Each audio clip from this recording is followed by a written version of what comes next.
Hi, welcome back guys. This is your friend, the D and WhatIf, with another fanfiction. This is the first part of What If Deku's Villainy wasn't what All for One expected. All credits for this video go to their respective authors. So please support the real author. Check out the link in the description for more details. Please give this video a like and subscribe to the channel if you want more videos like this. Now let's get into the fanfic. UA was the hero school, the most important, the most famous, and so on. UA produced hundreds of pro heroes in the past, including close to half of the current top 10. It was even the alma mater of All Might, the greatest of all heroes and the symbol of peace. It was a dream, Midoriya Izuku's dream. For many years he dreamed of being able to walk its halls and training areas. He loved the heroes, especially All Might. His mom once told him to just open an All Might themed museum. He had that much limited edition merch laying around at home. Finally, he managed to realize this dream and got into UA. With many prospective heroes, each of them armed with a wonderful quirk and an unyielding desire to make the world a better place, and a seriously sleep-deprived teacher that was also an underground hero that he happened to be a fan of. Midoriya Izuku sets the volume to the max and starts speaking. "My name is Legion, and we are the League of Villains," he announces, the last of his comrades exiting Kurogiri behind him. "We've decided to interrupt your training exercise in order to kill the symbol of peace," although it seems he's absent. Unfortunately, Midoriya is the only one to appreciate the level of irony that his life is operating on. He is even wearing his favorite All Might hoodie. Eraserhead shouts to 13 to get the students out and then charges down the stairs. A tactical mistake. Sure, there are only a few villains in the USJ main plaza. Sure, they all look barely older than the shocked students crowding next to the entrance. But he is still severely underestimating the people that broke into UA. "Kurogiri, scatter the students," Izuku commands, his mask changing his voice. True to his villain's name, he set it to change his voice every few seconds. The initial announcement was the only thing he would say with his true voice during the attack. Decay and Vampire intercept. His best friend and his probably not a girlfriend leap forward, engaging a pro hero in melee combat. Knife and disintegration versus combat scarf and a lot of combat experience. Izuku is worried, extremely worried. Eraserhead is an expert in capture and can deactivate quirks merely by looking at you. He is as famous as an underground hero could get. Thankfully, the mask stops Izuku from stuttering and making other noises that are seriously unbecoming of an aspiring criminal mastermind. On the other hand, it is a horrible matchup for the underground hero. Vampire fights de facto quirkless and is very good at it. Decay's quirk requires 5-finger contact and is potent enough to end the fight in a single touch. And with Vampire there, Eraserhead can't keep it offline constantly, as it would allow the shapeshifting villain to blindside him. However, Eraserhead is still a professional hero, with many tricks up his sleeve. He has that object resembling a scarf, that is clearly a very advanced and skill-based capture weapon. It had to take years to master it to this level, and Legion, Kurogiri appears out of nowhere, interrupting Izuku's mumbling. There is a lot of soot on the Warper's body armor. 13 is incapacitated. The Ingenium's brother got out. "I sent all the students from the list to the ambush site, but one of them." "Yes, I can see him," Izuku replies, feeling the incoming headache as clean as day. The explosions and screams are rather noticeable. He didn't intend to fight his old bully during the attack. It would hurt Kaken much more to be teleported away and safely incapacitated by the second team. With ego as fragile as his, treating him as if he wasn't worthy of attention would be crushing. But since he wants to do it so much, "Eakugou, stop," Eraserhead shouts. He could have just as well tried bargaining with a landslide. He goes for the head, of course, starting with a punch, straight one, with his right arm. Like always, Izuku grabs it and throws Kaken over his head, drawing a knife. It is stopped centimeters away from his old bully's face with Eraserhead's capture scarf extended to the max. "You really are a great hero, Eraserhead," Izuku announces, while Vampire stabs the now defenseless teacher in his right side. Secretly, he is relieved. The hand moved on his own. He didn't plan to almost murder a kid. That would go against the League's long-term goals. Kaken has enough situational awareness to use his explosions to escape from the trap. Decay grabs the underground hero's head with all but one of his fingers and rams it into the pavement.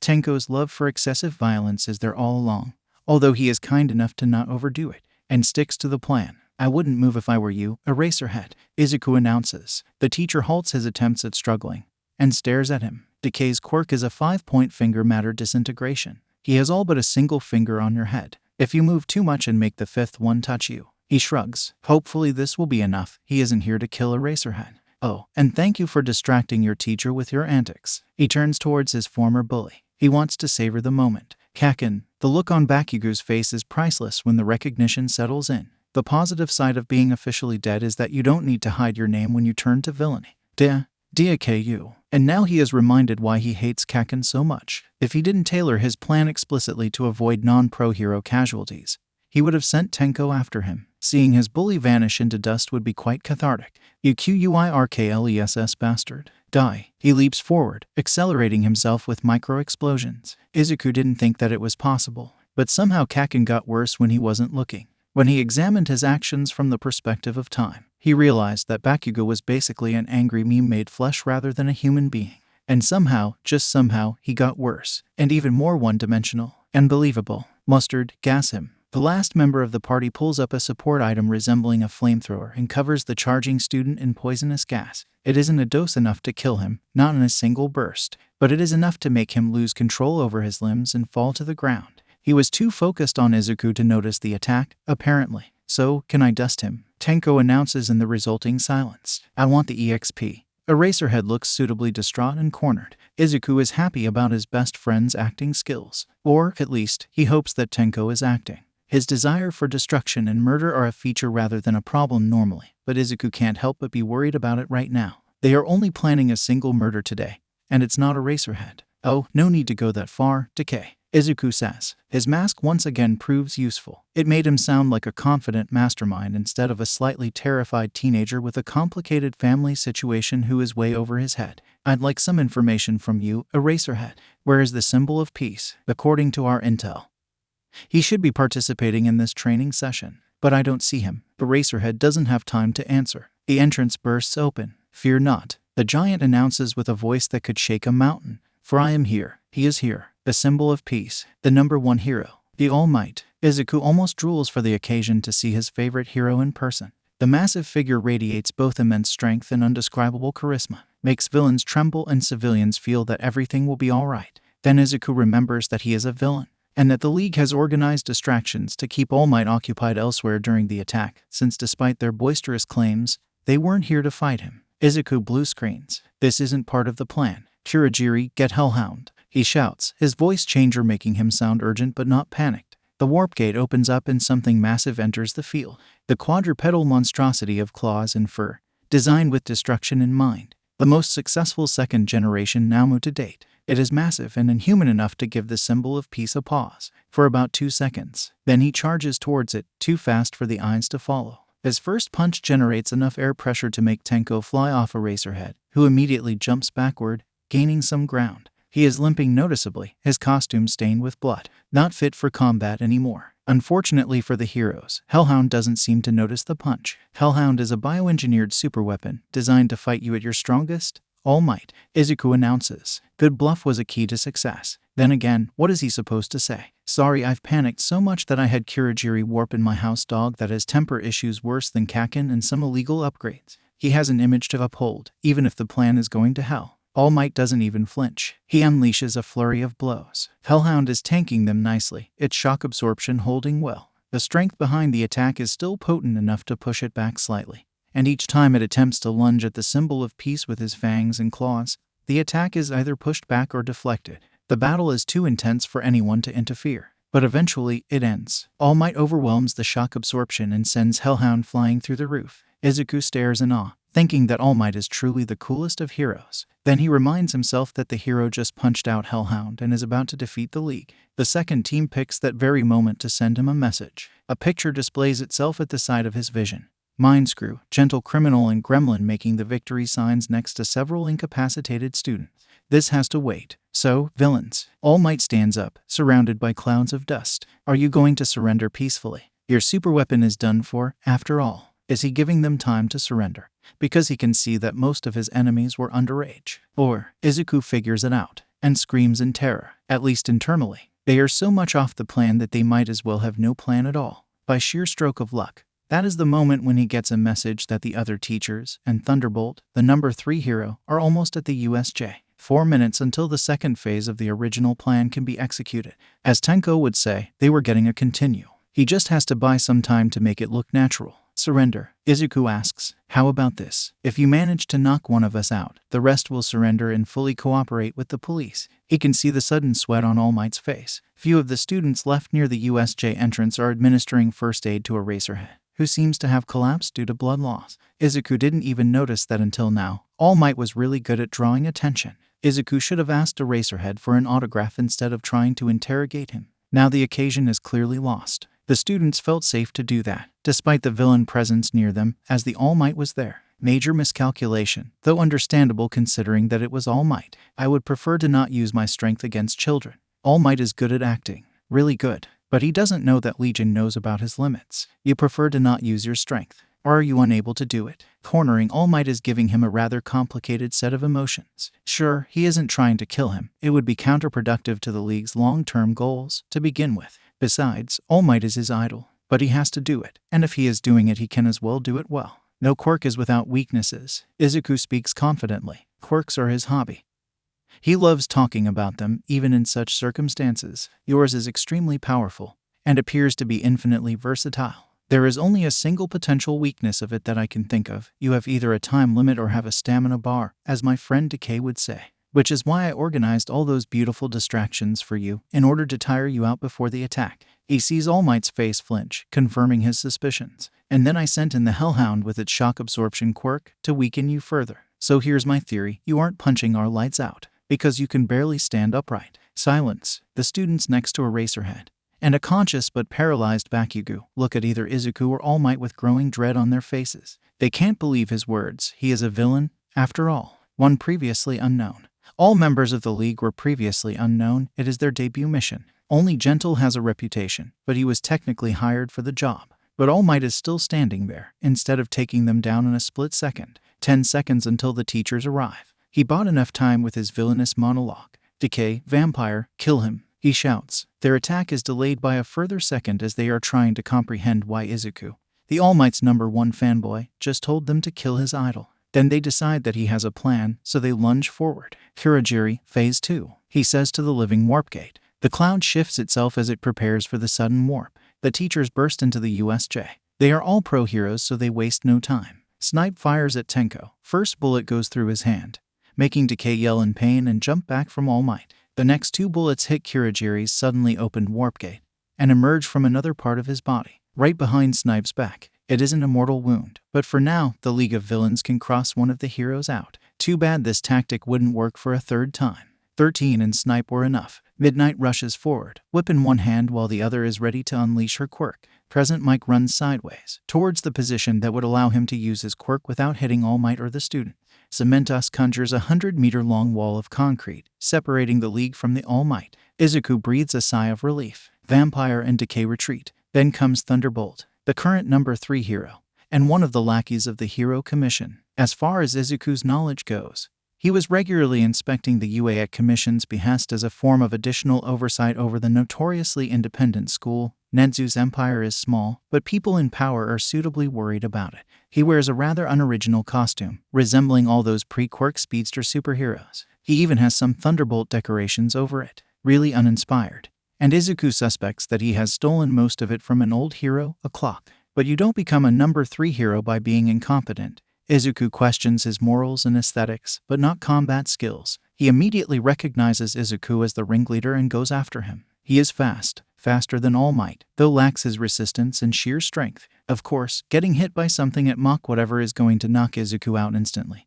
even if the person behind it would be easily crushed by a quirkless bodybuilder if immobilized. But Izuku knows that he is coming, and unlike everything else today, this is personal, and the reason for the League's attack. Reflex boost. Overhaul. He feels something in his body change, as it accommodates the quirks he calls upon. Thunderbolt crosses the 100 meters distance in a heartbeat, his leg going for Izuku's head to knock him out instantly. Reflex boost gives him enough of a reaction time to raise his hand in defense. His hand touches the incoming Thunderbolt's leg for an instant, and that is enough. Overhaul requires nothing more. Thunderbolt, the #3 hero, is instantly splattered over half of the USJ.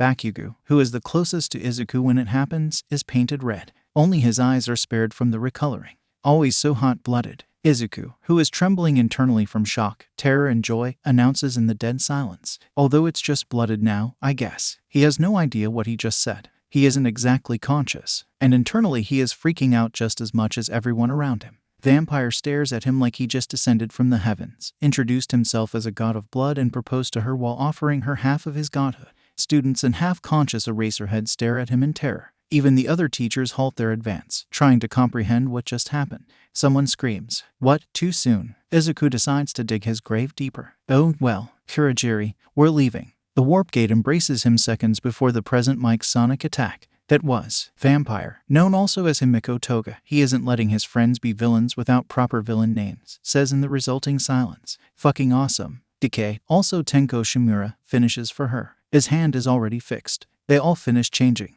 They still had a lot of laundry to do, but it could wait. "Oh, please." Izuku looks down, not really sure how to react. The plan almost failed. I didn't expect All Might to show up, and if I didn't have Hellhound prepared just in case, we would all end up being captured. Also, Eraserhead was taken down by accident, since Kaken. He pauses, because Himiko leans towards him and lands a kiss on his cheek. He blushes. A lot. Mask and clothes intercepted the majority of the blood, and he washed off whatever made it past them, but Himiko could still smell it on him, and he knows how it makes her act. It is going to be a long day. Tenko mumbles something about fucking normies and decides to play on his console. Since Izuku fully understands the woes of an introvert within a group of people, he lets him do that. Mustard decides to join Tenko, which is probably better than hearing him rant about that damn elite school not being able to do a thing about him. Izuku switches on the TV, a necessary part of the living area of the villainous headquarters, and watches the news with Himiko at his side. The attack on UA was already reported, but nobody knows what exactly happened. Warp Gate opens up in the middle of the bar. Kurogiri brings back Gentle, Gremlin, and Mindscrew, the rest of his party which he had sent after the students whom he deemed as potential threats. Like Endeavor's son, they are good at taking down people without hurting them. Izuku refuses to hurt students, save for Kaken, but he kinda deserves that. And even in his case, he prefers to do it without lasting bodily damage. Psychological damage stings more. Gremlin is, of course, hyperactive. She crosses the distance between them and yanks him from Himiko's embrace in order to face him from a very close distance. Her concept of personal space was thrown through the window years ago. How did my baby work? There is way too much pink hair way too close to his eyes, in Izuku's opinion. Did they hurt it? It worked great. Izuku replies in his voice. It's not damaged, and neither am I, thank you for asking. Himiko giggles behind him. Mustard laughs openly. Now please, put your taser sword back in the sheath before approaching people, okay? He almost got hit by it, and he knows from experience that it would ruin the day for him. Oh, okay. She backs down, somewhat.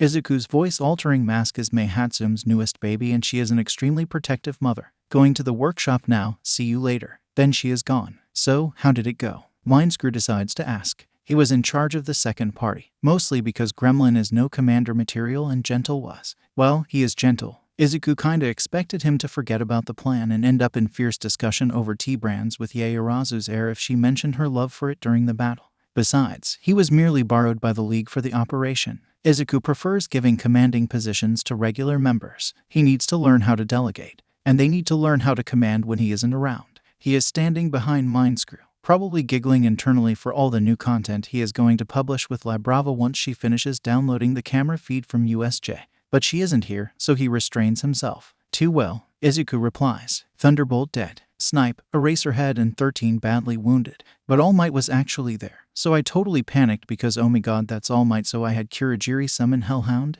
His voice suddenly halts as Mindscrew quirk takes hold. Take 3 deep, slow breaths. Mindscrew, Aka Hitoshi Shinsu, says. Izuku follows, before the brainwashing's hold on him breaks. Okay, sorry for starting to ramble. Izuku takes another deep breath. We almost killed All Might by accident. Hitoshi and Gentle stare at him, trying to comprehend what he just said. Izuku isn't surprised. He was there, but he still can't process what happened. I thought he would simply not show up, after all the distractions we've made. But he ended up forcing through his limit. Izuku continues, which is really cool, and very heroic, and I totally love him for that, but, He raises his hand, stopping Toshi from what was going to be another brainwashing session. He can calm himself down, if he really wants to. He ran out of strength punching out Hellhound, and tried to bluff his way out of it. I went on a villain monologue to buy time until Thunderbolt arrived.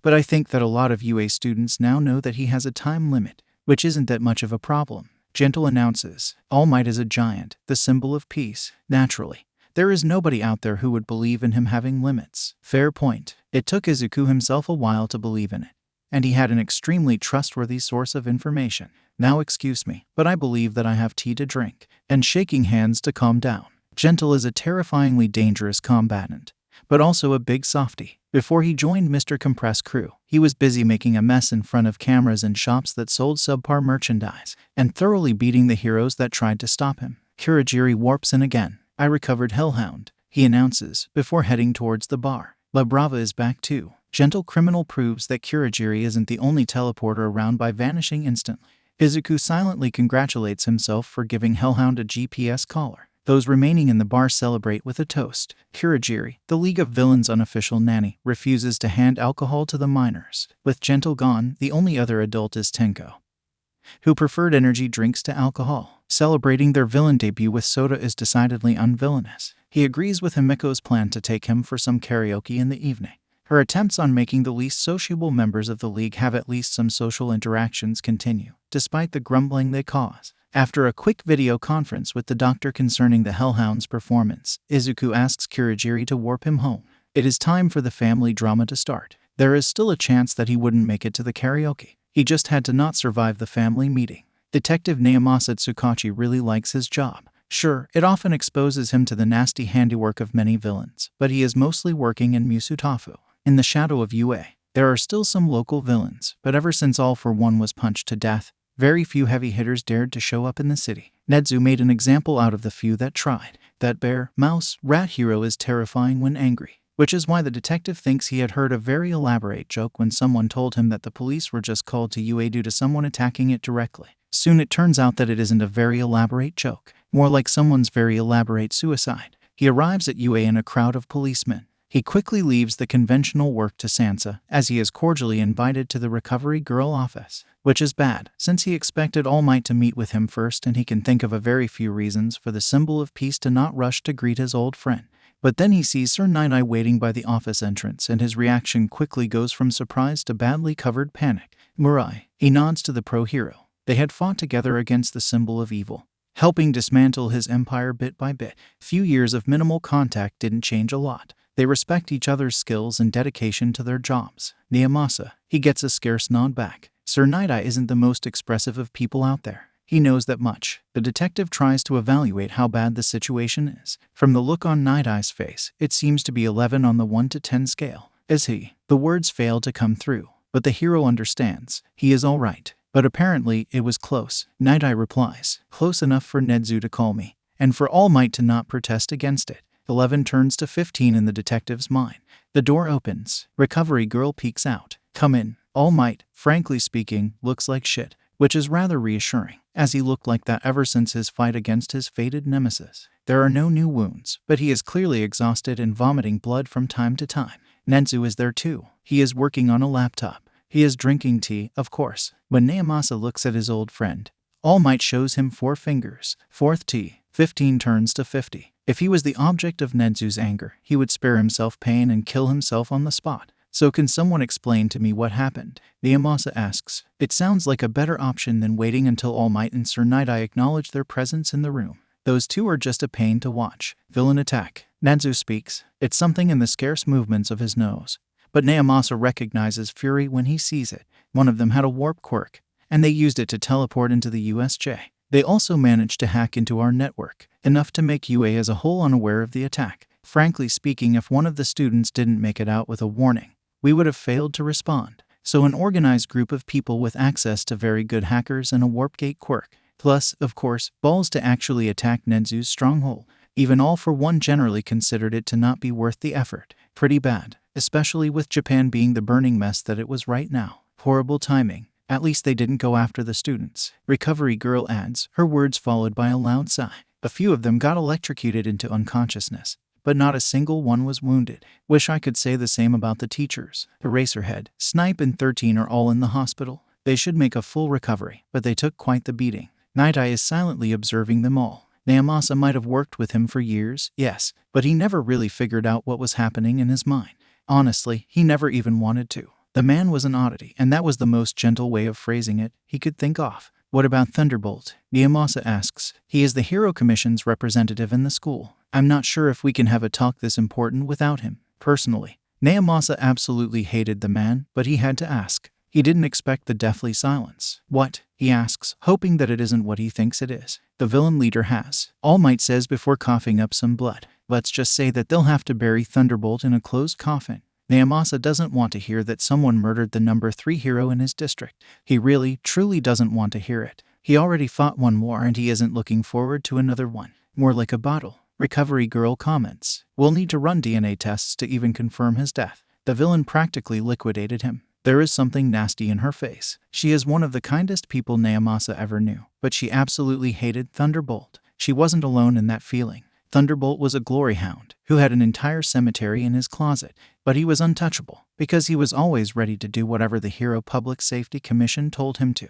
Wonderful, Naomasa replies. So I suspect that we'll get some special governmental representative to pester us and override my every decision in the course of this investigation. I fucking love Mondays. He forgot to drink his morning coffee today. He regrets it immensely. Probably, Nedzu replies finally. Which is why I'm going to be running my own investigation, preferably with Sir Night-Eye.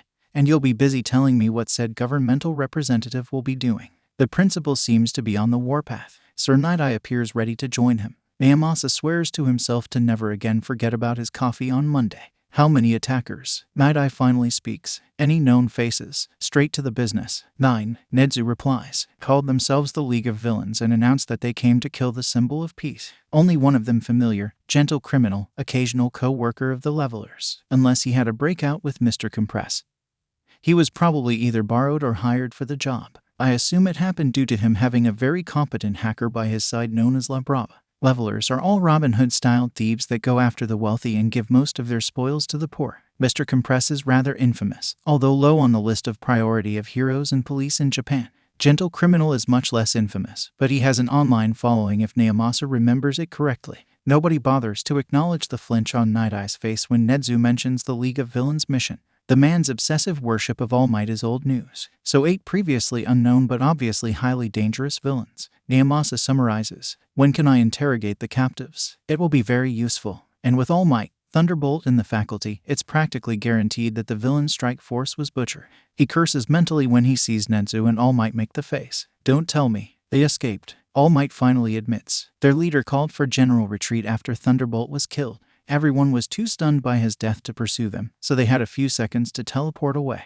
leaving no one behind. Nedzu finishes his tea. Recovery Girl immediately hands him another one. It is a PR nightmare, a humiliation unheard of in UA history. Nedzu is going to go on one of his legendary crusades of covert destruction over this. No questions asked. He will find everyone involved in the raid and make an example out of them. You let them escape. Night-Eye is furious. He was glaring at All Might, probably pissed off by how Yagi managed to leave a stain on the symbol of peace's good name. On the UA grounds, out of all places, I was a bit too busy surviving to pursue them, Mirai. All Might retorts with anger. If the teachers arrived 5 seconds later, I'd be dead. I had no strength left to go after them. And their leader timed the retreat perfectly. Come again. Night-Eye is frozen. In a bad way. Recovery Girl somehow manages to conjure a cup of coffee for the detective and he is infinitely thankful to her. It is going to get ugly, especially with All Might apparently almost dying. Their leader, Legion, managed to figure out that I have a time limit. Yagi admits he staged several villain attacks and other emergencies around UA today to tire me out. And when I arrived at USJ, he sent some bioengineered superweapon with what I believe to be a shock absorption quirk. By the time I punched it out of the building, I barely had enough energy left to stand, so I tried to bluff. And he called it. All Might sighs and coughs a bit of blood. If he did it a few seconds earlier, or if other teachers arrived a few seconds later, I'd be dead. So, a newly emergent supervillain who knew of All Might's weakness, and has managed to not only infiltrate the probably most secure place in Japan but also retreat from it without losing a single member, and had the means to defeat the symbol of peace while doing so. This is no longer just a PR nightmare, it is just a nightmare, and the detective can't find a way to wake up from it. And it was also a bunch of kids. All Might adds bitterly. Half of the villains I saw seemed to be of the same age as the UA students, including Legion himself, at least judging by his stature. That probably explains why Nedzu was stuffing himself with a crisis amount of tea. If the tales about Nedzu that he heard from Yagi and Night-Eye in the past were any indication, the Rat Bear is probably imagining all the wonderful things he could do if those villains decided to be heroes instead and tried to join UA. Nobody can question their level of competence, and Nedzu would have loved to have someone like Legion as his personal student. Water under the bridge now. I have a theory, Nedzu announces suddenly. Everyone in the room flinches. When Nedzu has a theory, it is best to hide, preferably outside the country. I don't think that they planned to kill you, All Might. Rather, they were going after Thunderbolt. They what? All Might looks like he isn't sure what he just heard. Sir Night-Eye appears to be simply insulted by the idea of someone ignoring the symbol of peace and going after someone else in their presence. They hacked into the security network deep enough to know exactly when the teachers were going to reach the USJ. The Rat Bear announces. Legion acted like a man of few words during the whole incident. He made exactly one villain monologue, which mysteriously lasted exactly as long as the time needed for the teachers and Thunderbolt to arrive. He seems to be an excellent tactician. So why did he tell Decay and Vampire to attack you 5 seconds after the window of opportunity to kill you closed in? And why didn't they press their attack after Thunderbolt got killed, and instead immediately retreated? If they warped their other party in, they would have had a chance of overwhelming the faculty. What about all those distractions? And that monster, Hellhound? All Might doesn't seem persuaded. He responded to all but 3 hero emergencies in the area. All Might. Nedzu replies. They were handled by other heroes. But if they didn't show up and you responded to even a single one of them, you wouldn't make it to the USJ in time. I suspect that they were just as surprised with you being there as we were with their attack. What's more, if I hadn't demanded that Thunderbolt should go together with the school's staff, he would have rushed ahead and gotten killed without the League having to battle the teachers. Sounds like an excellent plan. Night-Eye admits with a deep frown. One that didn't survive the contact with the enemy, but they managed to improvise enough to pull it off. Improvising and bluffing in front of the symbol of peace was an achievement equaling creation of a plan to invade the UA, in the detective's opinion. I'm more worried about that Hellhound, Nedzu admits. 5-meter-long beasts resembling wolves capable of going toe-to-toe with the symbol of peace aren't something common. It was warped in when All Might arrived, so I believe it was some form of contingency plan in case of All Might making it to the battle. Probably something to delay him while the rest warped away. The Rat Bear doesn't have to add that any organization capable of fielding such a beast as a contingency plan is bad news. Worst of all, it was a previously unknown organization with completely unknown operatives. It was an unprecedented situation, for as far as detectives' memory goes. Any other leads? Niyamasa asks. No, the Rat Bear replies. Niyamasa's quirk tells him that it was a lie, probably something Nedzu wants to keep outside of the government's attention. Kurogiri warps Izuku back to his room, which is very, very considerate of him. The room hadn't changed. His debut as a villain didn't make the All Might posters and other merch suddenly go up in flames. The All Might clock on his bedside table tells him he arrived 20 minutes ahead of schedule, so he quickly switches his computer on and checks the news. Then he quickly confirms that the present was ready. Is Izu Nishin? He hears right after a very faint knock on his door. I am here. Izuku replies with vigor and his best All Might impression. His sister immediately storms in her favorite All Might onesie, and goes for a hug. That he, of course, gives her, while suppressing the slight ouch when her horn almost stabs him. Midori deserves all the hugs in the world, and everyone who claims otherwise should be fed to the Hellhound. So, how was your day? Izuku asks, and braces for a tsunami of words. 10 minutes of monologue later, the two of them leave his room and go downstairs. Mom is thoroughly surprised when they show up on the exact same moment when Dad emerges from the kitchen with a birthday cake. She cries a lot. Izuku inherited that part of her, although to a much lesser degree. Didn't stop Tenko from complaining about Izuku wasting the League's budget on tissues, although to be honest Tenko complained about everything. Mustard told him that if the League wanted to save some money, it could cut down on both the tissues and the computer games. Tenko didn't speak to him for weeks. They eat the cake together, chatting happily. Then comes the time for the presents. Father's present is a really expensive spa and onsen visit. He gives her a crown of flowers that she made herself. Hisashi and Inko both agree that it is the bestest present ever and Eri positively beams. Izuku switches the TV on. Eri remembers their agreement and quickly vanishes from the room. She is a bit too young for what is going to happen. Hisashi and Inko both stare at him questioningly, so he gestures to them to sit beside him on the couch. The news start. A previously unknown organization known as the League of Villains has launched a daring raid on UA using a warp quirk this morning. The news anchor announces, pro heroes Snipe and 13 as well as an undisclosed underground hero were hospitalized after engaging them in battle. Before the villains could get their hands on the hero course students present at the scene, the number 3 hero, Thunderbolt, arrived. He managed to delay the attackers until All Might arrived, but suffered fatal wounds at the hands of the villain lead. He hears Inko inhale deeply. He looks at her with his best smile. Happy birthday, Mom. The hug that he gets after this almost makes him follow Thunderbolt. Izuku. The tears that accompany the wail are the happy ones, he can tell. Before Izuku was born, Midoriya Inko was a villain. Quite an infamous one, in fact, but she retired from this life when Izuku was 2 years old. Less than 1 year after that, an undisclosed hero messed up and started a fire that killed Inko's sister and left her paralyzed from the waist down. Even with all his resources, Hisashi didn't manage to find out the hero responsible for the disaster until much, much later. The Hero Commission was rather thorough with their cover-up. And the reason for that became obvious when the Midoriyas finally discovered that the one responsible for it was Thunderbolt, the commission's poster boy. Midoriya & Co. is a slightly clumsy and overweight housewife, which also happens to be the kindest and most emotional person that Izuku knows in his life. Her villainous past had ended a long time ago, but her deep, personal grudge towards Thunderbolt had not. Izuku's parents knew that he was preparing his villainous debut, and they wholeheartedly supported it. He kept details under wraps for 2 reasons: to not worry his mom even more and to surprise her. Thunderbolt visiting the USJ on her birthday was just the cherry on top. That man was a monster, worse than Endeavor, somehow. Izuku hates the idea of taking the lives of others, but there are people that deserve to die, like Thunderbolt, or the original user of the quirk that Izuku used to end the number 3 hero's career. After his mom manages to stop drowning her only son in her tears, she quickly runs away to record the news. Some new photos to decorate the house with are also probably going to be involved. I must admit I am impressed, Hisashi Midoriya says when Inko vanishes from their sight. I expected you to start with some small work, but instead you attacked All Might and Thunderbolt in the middle of that infuriating rat stronghold. I am proud of you, Izuku. Receiving compliments from his father is something that just doesn't get repetitive. It might be something in his presence, some hard-to-pinpoint quality of character that puts strength and meaning behind his every action and word. That, or some quirk. Izuku never figured it out. So, are you planning to return to the business? Izuku decides to not point out how attacking All Might wasn't part of the plan and how he actually could have killed the symbol of peace but didn't do it. It was a touchy subject to mention in his company, to say the least. Oh no, not at all. Hisashi Midoriya, known to some as All for One, the worst villain in the history of Japan, replies calmly, I've spent 6 years on life support, with next to no chances of recovery. It's something that changes your perspective on life. 2 centuries of undisputed lordship over the Japanese underworld is enough. The world of villains needs some new perspective to evolve.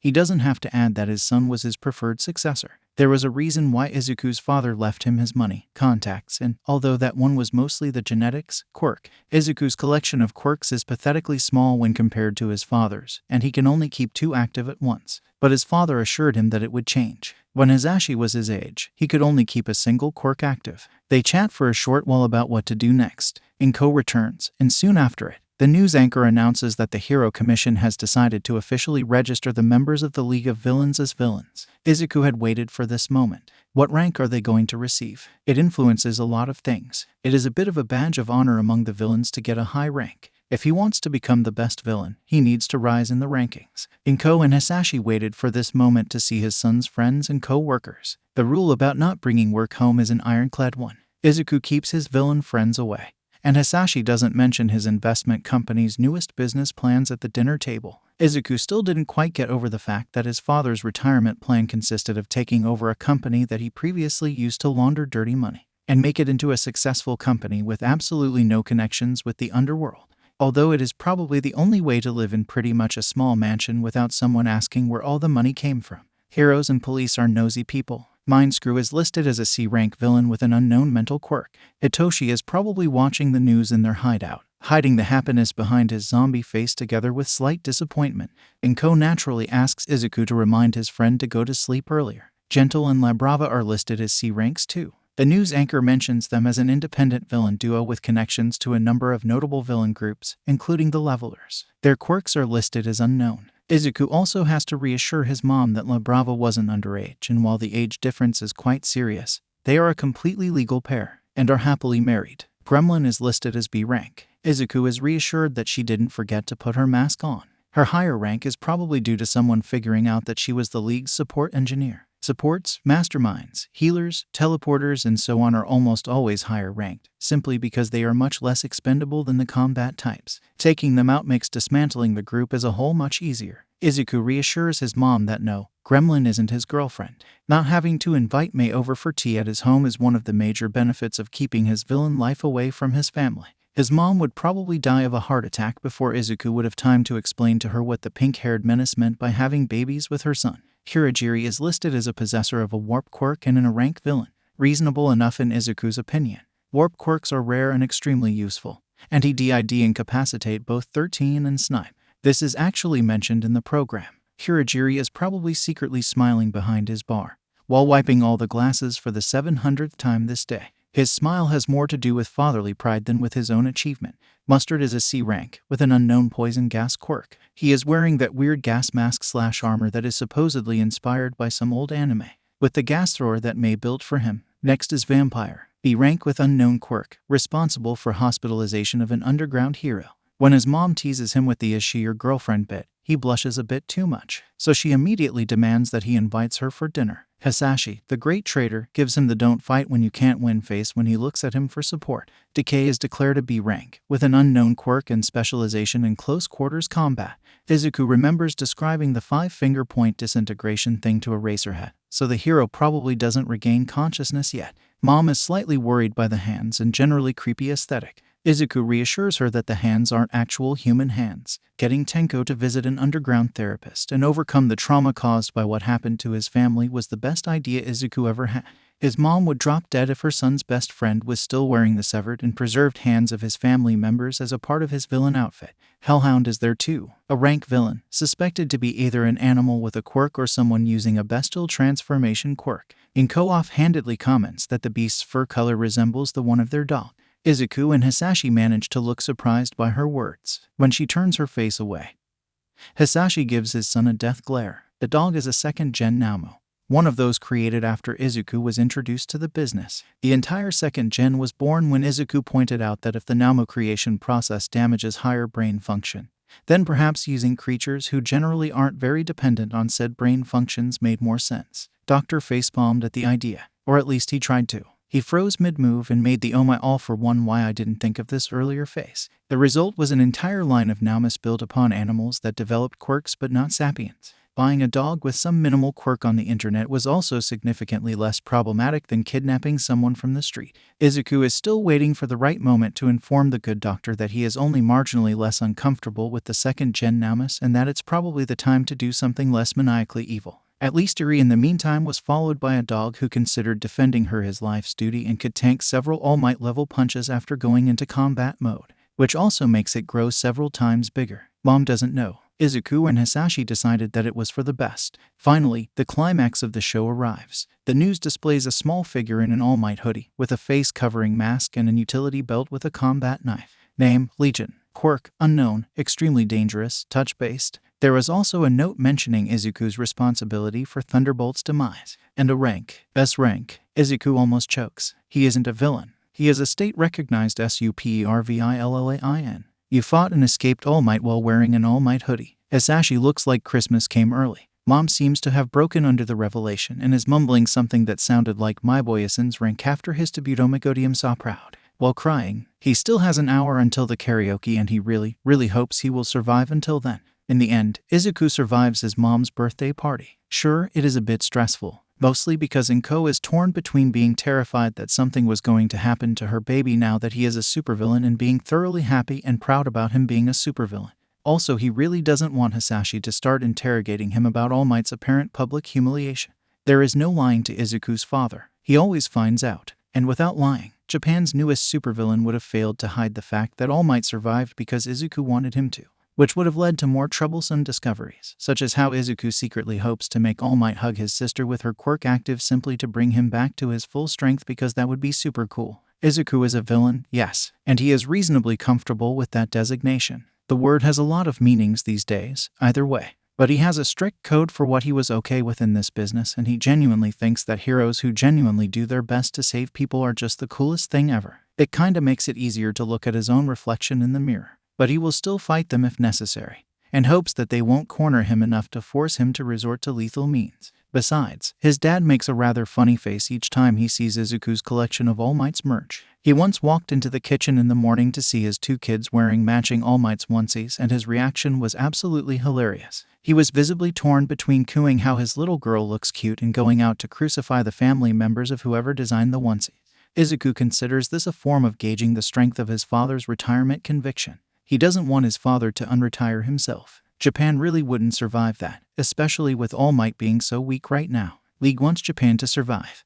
And then there is also the part where All Might has all the moral qualities that Izuku would like his father to have, to make his son be less confused as to what to feel about him. Izuku is generally confused about a lot of things nowadays. Karaoke is reasonably interesting. Mustard is there too, for some reason. After they briefly celebrate Izuku's supervillain status, they proceed to thoroughly humiliate him in public by making him sing songs, although it is mostly him stuttering. The only saving grace for the League of Villains members is that they then humiliate themselves. And then Tenko announces that he wants to go to an arcade, and they follow him. They spend a fairly pleasant time there. The highlight of the evening is probably Mustard going on a rant that Thunderbolt that died in the USJ was an imposter, and All Might is actually Endeavor and the real Thunderbolt wearing a costume, as they couldn't decide which one of them should be a #1 hero, so they decided to become one together. At this point, nobody in the league is willing to hazard a guess whether Mustard actually believes in his conspiracy theories. They just like to see him all worked out because of them pointing out the flaws in his logic. It all still feels surreal to Izuku. He did it. He is actually a villain, nay, a super villain.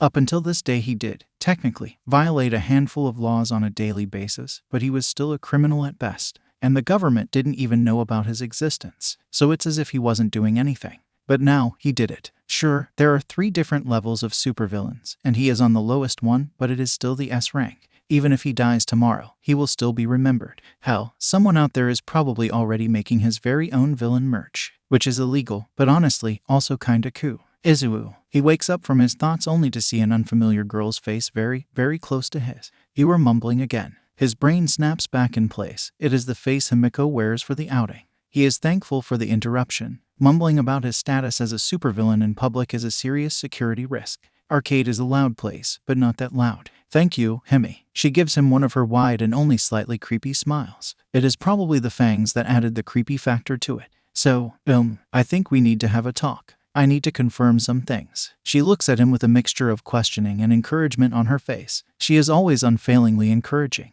That's one of her biggest positive sides. So, you, like me. She nods. But do you like me, or do you, like me? He is probably blushing furiously. Why on earth does he find it harder to talk about stuff like that than to plan an assault on 2nd or 3rd best guarded locations in Japan? I love you, silly. She makes some sort of salute. You are the cutest, most adorable thing I have ever seen in my life, and any girl that doesn't fall for you obviously has a horrible taste. Izuku isn't sure if being cute and adorable fits a criminal mastermind.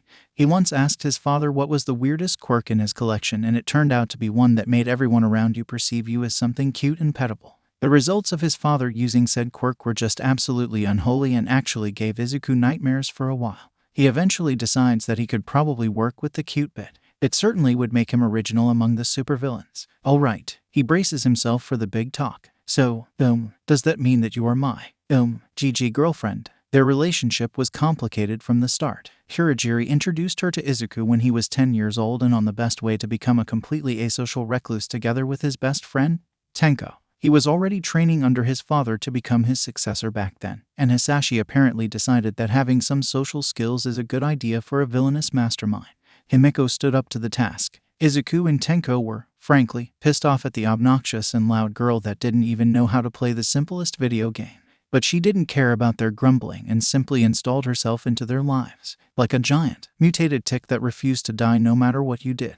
Then they all got older, and Izuku noticed that the distance between him and Himiko, already abysmally small, started shortening rapidly. Hugs, cuddling, unexpected kisses on the cheek and so on started, and he was the only one recipient of all the additional affection. It was confusing. He still doesn't know how to react to that. His supervillain education didn't cover that. Yes, Himiko replies. It isn't an answer to his question, more like an announcement. She probably decided that he is now her boyfriend a few months ago and acted on it, completely ignoring the fact that he didn't, technically, agree to all of that. Sure, he kissed her back once. On an impulse, Tenko came upon the two of them facing the opposite walls of the room, equally red and completely out of it. He later on bought Izuku a romance game and ranted on how 3-dimensional girls aren't worth his player 2's time. Tenko is kinda nice, in his own weird ways. Himiko is nice too, in her own weird ways. Oh, that's nice. Izuku is really out of his depth. Also, my parents want to meet you. That breaks her. Himiko Toga is moody, or, more like, emotionally complicated. She is a solid contender for the position of the world's most extrovert person, yes. She has absolutely no problems with suddenly and randomly kissing her crush, but she has absolutely no resistance to being on the receiving side of, well, pretty much everything relationship related. The kissing incident is a good example. She was totally alright when she kissed him, but when he did the same thing to her, she reached the same level of shyness as he did. And not only started to stutter but also couldn't face him, not to mention the blushing. There was a lot of blushing, made more visible by her pale skin. Izuku doesn't want to imagine Himiko Toga, who didn't have relatively sane villain friends during her childhood. She would probably end up being a psychopathic murderer or something. She would make a nice duo with Tenko in such a world. Izuku got his best friend to therapy for only one particular issue. Tenko had a lot of those. Her PPP parents. She blushes furiously before making a step back and hiding behind her hands. It's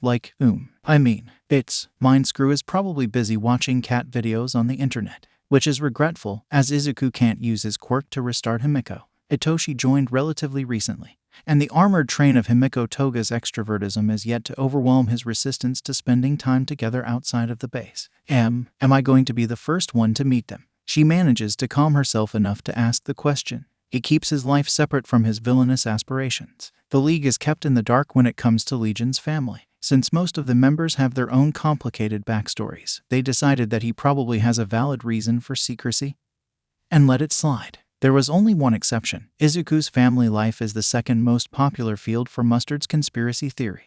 Well, technically speaking, Kurogiri babysat my sister once. The teleporter looks scary, but is extremely soft on the inside when children are involved, and Eri trusted her brother when he said that Kurogiri is a very nice person. Izuku still remembers returning home that day to see Kurogiri sitting on the floor in the dining room, practically covered in hero stickers. The Warper seemed content with his life on that day. Other than that, no, you are going to be the fur. She doesn't let him finish. You have a sister. Himiko latches onto the subject with ferocity. Well, a vampire. A starving one. Yes, and I'm very sorry about that, but she is the cutest girl ever and you're not changing my mind. Izuku replies promptly. Also, you are going to agree with me once you meet her. Bakugo Katsuki is very easy to anger. He is impulsive, he refuses to back down from any sort of challenge, and has a long list of things that push him over the edge. He isn't constantly angry, but it is rather easy for him to go off. He wants to be a true combat-oriented hero. He needs to be strong. Anger brings strength. He isn't an idiot, though. Unless something really extreme happens, he can both be angry and think logically, even if none of the students around him seem to notice it. Tactics are useful. Beating villains in terms of strength is one thing, but beating them in the strength and brains department at once is even better. But that's where things stop making sense. He is supposed to be angry right now. Instead he feels confused. Is anger a circle? Can you get so angry that you get back to the start and no longer feel angry? Or is Bakugo too angry for his heart to keep up, so his brain suppresses the reaction until the anger declines to a manageable level? Bunch of shitty villains attacking UA wasn't a bad thing on its own. He considers villains to be stepping stones for himself. He needs a lot of those to become a #1 hero, so he can as well start early. And then he fucked up. Sure, he got a good hit on the Misty fucker, which was more than could be said about the extras that he was forced to study alongside. But then he charged at the other villains. He has no idea why. Something in their leader just made him explode. And not only did he let villains almost kill their hobo teacher, but he also discovered that Deku was alive. And a villain. Apparently a supervillain now. And then he didn't even bother fighting him for real. He had one of his own extras take him down, and then promptly ignored him, before using what was obviously a fucking quirk to kill the fucking #3 hero. Bakugo Katsuki decides that he isn't raging around yet simply because his mind fails to process what happened. Deku exploding Thunderbolt in front of him just broke him. His mind fails to compute the image. I see that you are awake. Bakugo flinches and looks around his hospital room. Something furry is sitting on the chair near his bed, with a small laptop in its hands. Paws. Yeah, those are paws. What the fuck are you? He has a bad day, and he really doesn't want to make it worse. Whoever that furry fuck is, it should just fuck off and let him figure things in peace. I'm Nedzu, the UAS principal. The rat bear replies calmly. Something in its voice is pissing Bakugo off. Then he understands what he just heard, and that he just made his day way worse. He just referred to his school's principal as what rather than who. And it is Nedzu. Bakugo's idol is All Might, but he lives close enough to UA to hear the legends of Nedzu's viciousness and his absolute lack of tolerance towards certain things, such as people treating him as not a person. I suspect that I know what you are thinking about it, Bakugo Katsuki. Nedzu's voice is calm, but something in it makes the student tremble internally. I'm going to let it slip. You are young, after all, and I know full well that you have a tendency to speak before thinking. If anyone else has told him that, he would explode. But this time, it isn't even on the table. You know who Legion is, Nedzu announces. He called you Kaken and you raged, and called him a quirkless Deku. You will describe your relationship with this villain immediately. If I catch you lying or omitting the truth, you'll be expelled. And I will personally make sure that you will never be enrolled in any hero school in this country. Bakugo Katsuki heard that Nedzu is normally a perfectly sane and decent individual. unless he switched into his little genocide mode. Unless Deku greatly overestimated the sanity and decency part in one of his hero rants that somehow stuck to Bakugo's memory, the student is just witnessing said mode. Bakugo confesses, "It's as if a dam breaks, letting words flow through, crushing the lives of hundreds." The day of the attack on the USJ was one of the worst in Nedzu's life. He was caught completely off guard by a group composed mostly of children. It was a humiliation, yes, but he could live through that. He likes challenges, and cracking down the League of Villains appeared to be one. The real problem is that it is a distraction, and he doesn't need those. The situation in Japan is precarious. Way too many powerful groups, increasingly autocratic government, Hero Public Safety Commission installing itself as a shadowy power behind the ailing democracy. Hokkaido practically seceding after a narrowly thwarted coup by the Meta Liberation Army. Quirkless Liberation Front, Creature Rejection Clan, Inhuman Supremacy Party, Levelers, and a dozen more villain groups rampaging around. The symbol of peace was never more important. He is a giant casting its shadow over Japan. Redistro would have long ago started an open war if he wasn't afraid of All Might sending him flying from Hokkaido to Russia with a punch. All Might was the symbol of what heroism should be about, someone to look up to remind other heroes what they are supposed to be. And now, a group of brilliant young people almost overwhelmed him. If he died, no, if he was even wounded, Nedzu doesn't even want to imagine the chaos that would ensue. The country would collapse overnight. In a better world, most if not all of the League members would have made for fantastic heroes. Most of them didn't even display their quirks, yet they managed to take down several pro-heroes, kill Thunderbolt and corner All Might. Nedzu has to admit that it is simply breathtaking. But now, they are a wild card. Nedzu isn't even sure if they are UA's enemies. If he is to be honest, he considered eliminating Thunderbolt himself. UA is his fortress, and he dislikes nosy people. Instead, a completely unknown group did that for him, while making the world think that they came to kill All Might, the most powerful of Nedzu's chess pieces. All that the Rat Bear has to do now was to pretend to be saddened by Thunderbolt's demise. But the League's astounding debut is going to complicate the chessboard even further. All of that because a completely unrelated school messed up. Nedzu is going to completely annihilate it, simply out of spite. And to improve his mood a bit, he does things for such reasons from time to time. If said school was slightly less quirkist, perhaps Nedzu would be spending this day with Midoriya Izuku, preparing him to be his successor. He certainly has the brains for that. The tactical acumen and quirk analysis skills displayed by him during the attack make the Rat Bear salivate, using Kurogiri to take down both 13 and Snipe by turning their quirks against them, forcing Eraserhead to deal with two talented melee experts, with one constantly trying to blindside him, taking full advantage of the weaknesses of the Erasure quirk, mustered on standby to gas Eraserhead if Decay and Vampire failed to take him down, while simultaneously suppressing his quirk by limiting visibility, preparing the distractions to keep All Might away. Actually figuring out All Might's weakness. According to Bakugo, Midoriya started to analyze quirks right after learning how to write. How good does he have to be today? He would gladly exchange Bakugo for Midoriya. Alas, water under the bridge. Now he has to eliminate Legion and his league before they will grow even more dangerous. And Bakugo Katsuki might be a useful pawn in this endeavor. 2 months of detention. Nedzu announces when Bakugo finishes his hurried confession. Mandatory anger management classes and psychological consultations. Consider yourself on probation. If I hear anything even remotely discriminatory from you before you graduate, you'll be expelled. The same will happen if your temper issues endanger another student or a member of the faculty. If Nedzu is to be honest, Bakugo is as much of a victim as Midoriya. Sure, he was the bully. That much couldn't be denied. But nobody has ever told him that what he was doing was wrong. There is no genuine malice in this child. Only acute insecurities and wrongly understood kindness, if Nedzu read him well. He started attacking Midoriya as a form of discouraging his friend from going after heroics, which he perceived as too dangerous for a quirkless boy. Add peer pressure and irresponsible adults to the mix, and you get Japan's youngest supervillain, and an aspiring hero that was yet to understand that his dream of becoming a #1 hero is dead and buried. Legion is going to be eventually unmasked. Someone will make a connection. Driving a child into becoming a menace to society through bullying is enough to stain his image forever. The best that Bakugo can hope for was becoming another endeavor, so close yet so far from the top. He leaves the hospital room, leaving the shattered remnants of the student behind.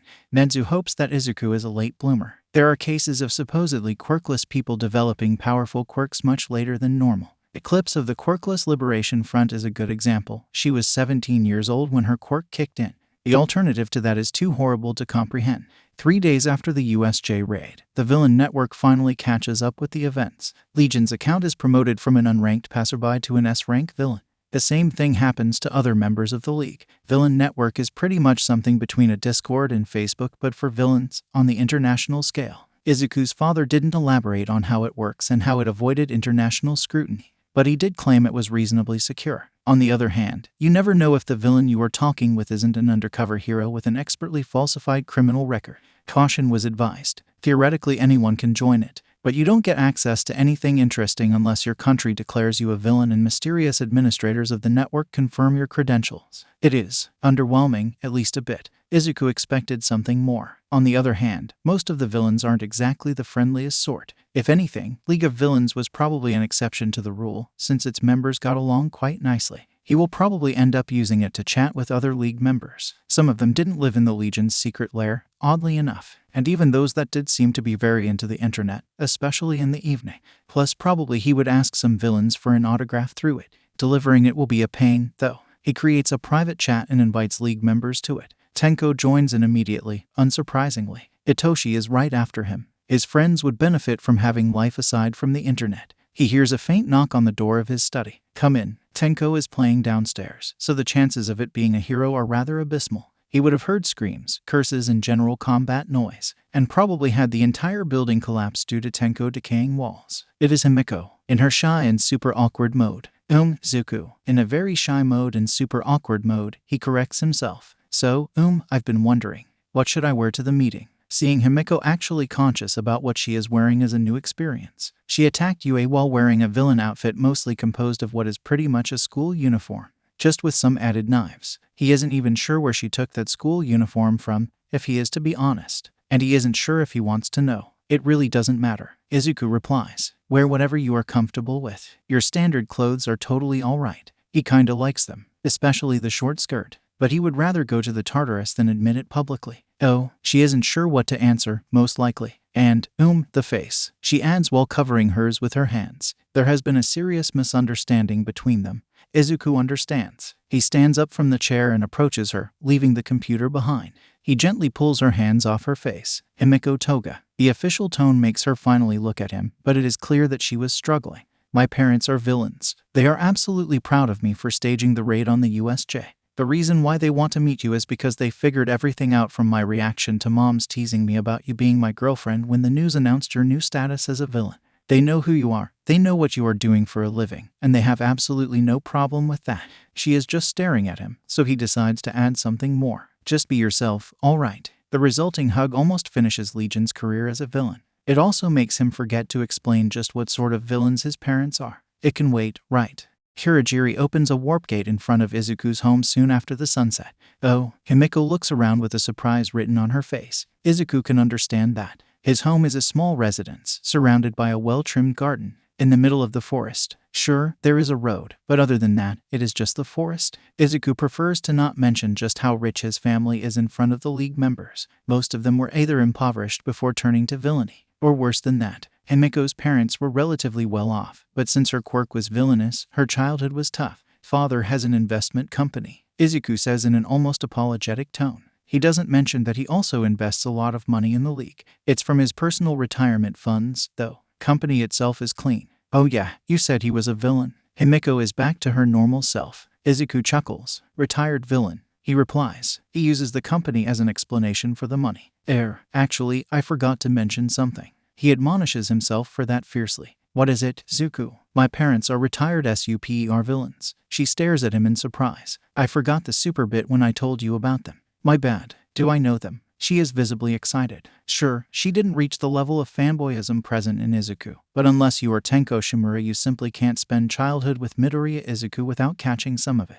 Mom used to be known as Mischief. Himiko's eyes widen in shock. That famous thief. Izuku nods. He remembers Mom crying when Mr. Compress got interviewed by someone and mentioned her as an inspiration alongside the peerless thief, Oji Haruma. Then again, he remembers Mom crying about a lot of things, and an S rank in her prime. Izuku replies with pride. At least one supervillain on his family tree that he can be genuinely and unquestionably proud of. Now she's very dedicated to being a housewife and a mother. Very emotional. Don't get startled when she starts crying, she does that a lot. I see. She makes a thoughtful expression for a moment. Quite unlike her, if Izuku is to be honest. Not that she is stupid, quite the opposite in fact. But she tended to be way too expressive to make such reserved faces. And your dad. Now things are going to get tricky. Do you remember All Might's time limit thing? She nods. It's because the last time they met, my dad tore All Might's stomach and lung out. Himeko.exe stops working. But father ended up spending 6 years on life support after it, and while he made a full recovery, he decided that it's time to retire and focus on his family. Izuku continues. All Might thinks that his nemesis is dead, and the government never admitted that he exists, as they prefer the public to think that the symbol of peace is untouchable. So he is something like an SSSS class villain. So reality is crazier than the mustard's conspiracy theories. Himeko finally manages to respond. Wow. He looks at her with an apologetic smile. Yeah, it kinda is. He adds, also before we enter, I need to quickly run you through a list of several crucial rules. Rule number 1. My sister is the cutest being under the sun, and is too pure to be exposed to something as unsightly as villainy. When she is with us, we do not talk about villainous things, Izuku announces with a serious expression. Okay, Himeko is back to her cheerful self. What next? Rule number 2. If you notice something wrong with our dog, do not speak of it aloud. Mom and my sister do not know, and it should stay like that. This time Himeko stares at him strangely. Something wrong? Like what? She appears to be a bit distraught by that rule. He shrugs. She'll know when she'll know. Otherwise, there is no point in mentioning it. Izuku isn't sure if he wants her to know. Not important. Rule number 3 is that we do not talk about All Might when Dad is around.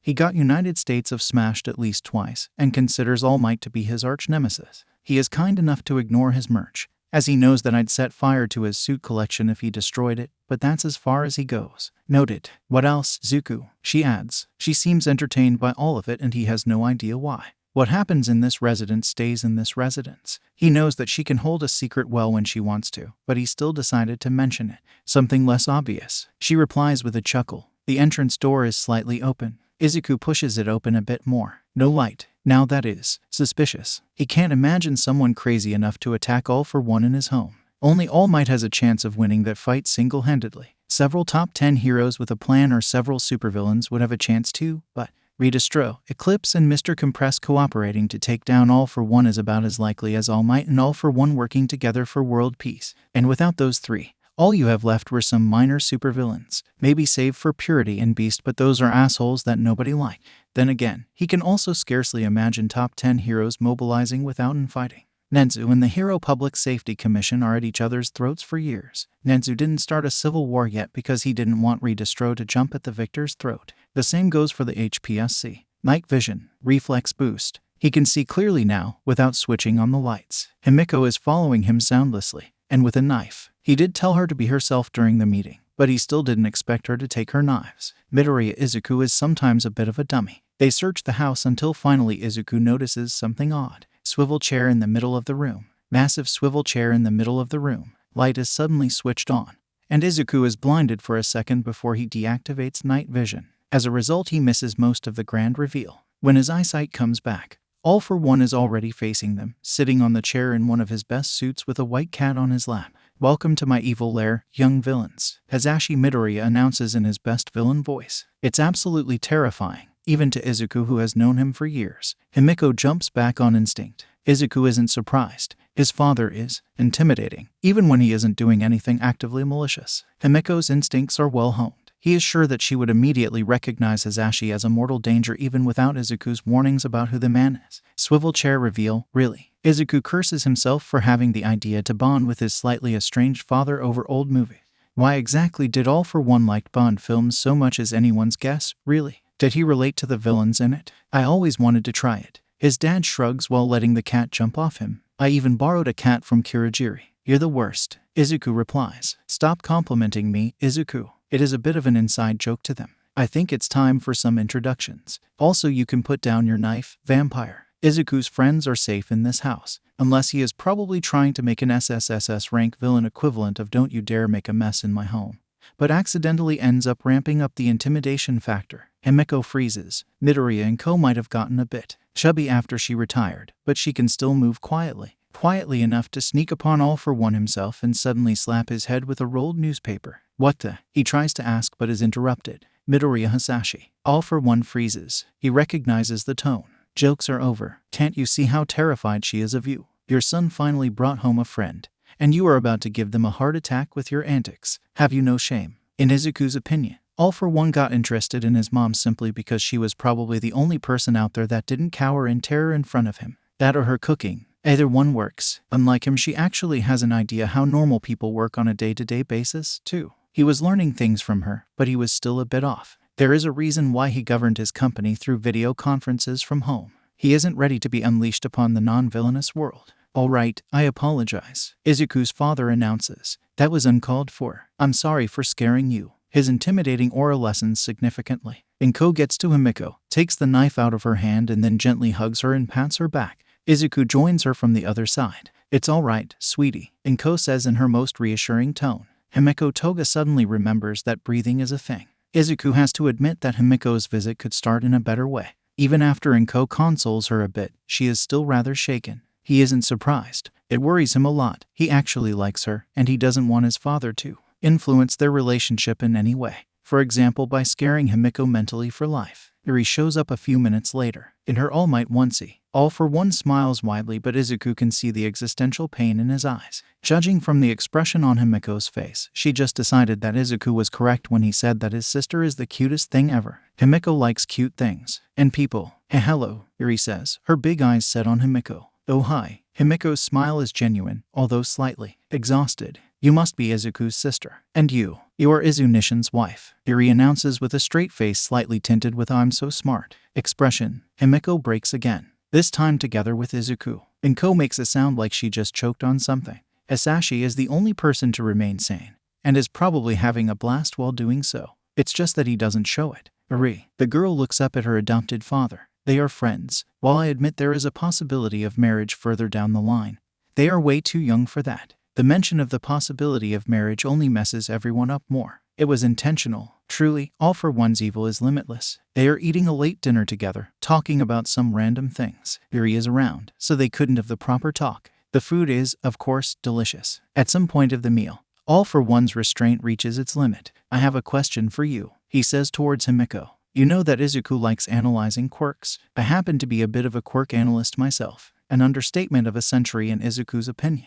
Both sentences, in fact. And I'm extremely curious about your quirk. If it isn't a problem, could you tell me what it is? He is probably curious about quirks of the entire League of Villains. So many new yet powerful villains with unknown quirks. He spent 2 centuries gathering hundreds of interesting quirks inside his own body, and certain things stuck. Himiko responds by transforming into Izuku. Her clothes stay the same. Seeing himself wearing girls' clothes is a bit weird. Full physical transformation. All for One is suitably impressed, and an almost instant one. A wonderful quirk. I assume there are some requirements for the transformation? Yes. Himiko replies while changing back to her natural self. But I'm not sure if I can speak about it here. She is considerate enough to not mention the blood-drinking part in front of Eri, or Izuku's parents. Eri suddenly raises her hand. Is it about sex? She asks with an absolutely innocent face. Izuku chokes on his katsuden. Himiko freezes. Inko looks at her adopted daughter with terror on her face. Hisashi's face is one of a traumatized soldier after years of trench warfare who was just told that the war started again and it's time for the trenches again.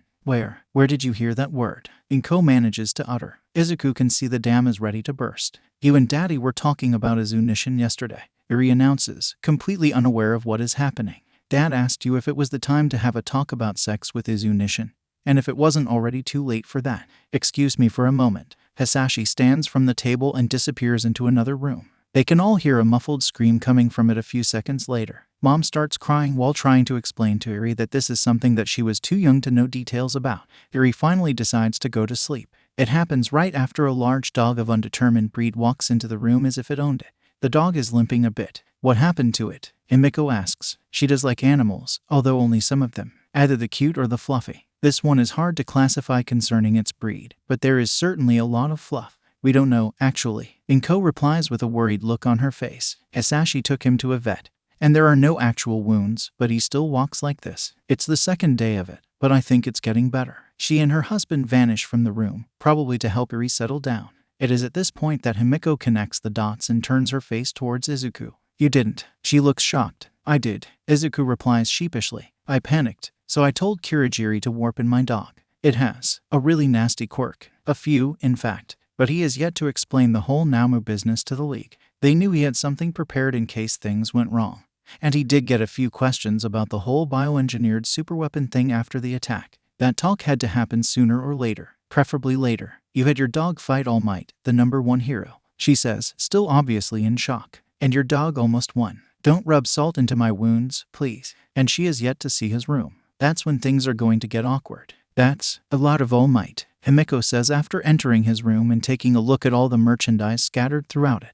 Well, he is my idol. Kind of, Izuku replies. He does his best to not think about the fact that there was now a girl in his room. Talking about All Might feels significantly less awkward. He is reasonably confident on that subject. Unlike the other one, it isn't just All Might, though. He has some Edgeshot, Maruko, Gang Orca and Best Jeanist stuff too. And a handful of smaller things themed after underground heroes that are mostly handmade. Plus some rescue hero things. At least 70% of things in his bedroom are All Might themed, though. He is a villain. And another villain just saw his room, full of hero merch. It is the right time to explain some things. The last thing he wants is Himiko misunderstanding what she just saw. Then again, can it really be misunderstood? I am a villain, and I know it, Izuku says in a serious tone. Himiko manages to pry her eyes off the merch scattered throughout the room and looks at him. But I simply cannot find it in myself to hate people who are actually willing to risk their lives for others. It's one thing that I really disagree on with my father. They talked about it a lot. Eventually Hisashi gave up on trying to persuade Izuku.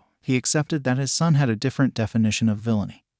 And they both agreed to disagree on it. For as long as Izuku didn't apply to a hero school or didn't go vigilante, that is. So while they are horrible people among the heroes, like Thunderbolt, people that I'm willing to end, I just can't hate the idea behind it all. I guess that it does make me a bad villain, but she grabs his hands and moves closer to him. That's what makes you an awesome villain, Zuko, Himiko says quietly. You know what my past was like. I had a villainous quirk, so I was told to keep it hidden from the world, even despite it hurting me. Everyone kept telling me that I was a villain in the making, despite the fact that I didn't want to be one. She pauses for a second, as if gathering courage. Villains were scary. Then I met you, the kindest person I ever knew and an aspiring villain. Person who showed me how to be myself without growing to hate what I was. Izuku is on the verge of crying. Strangely enough, he isn't the only one. That's what brought the league together. Himiko continues. We all didn't fit. We all wanted to change something, to do something, but we had no idea what or how. And then, instead of going insane or on a random murder spree,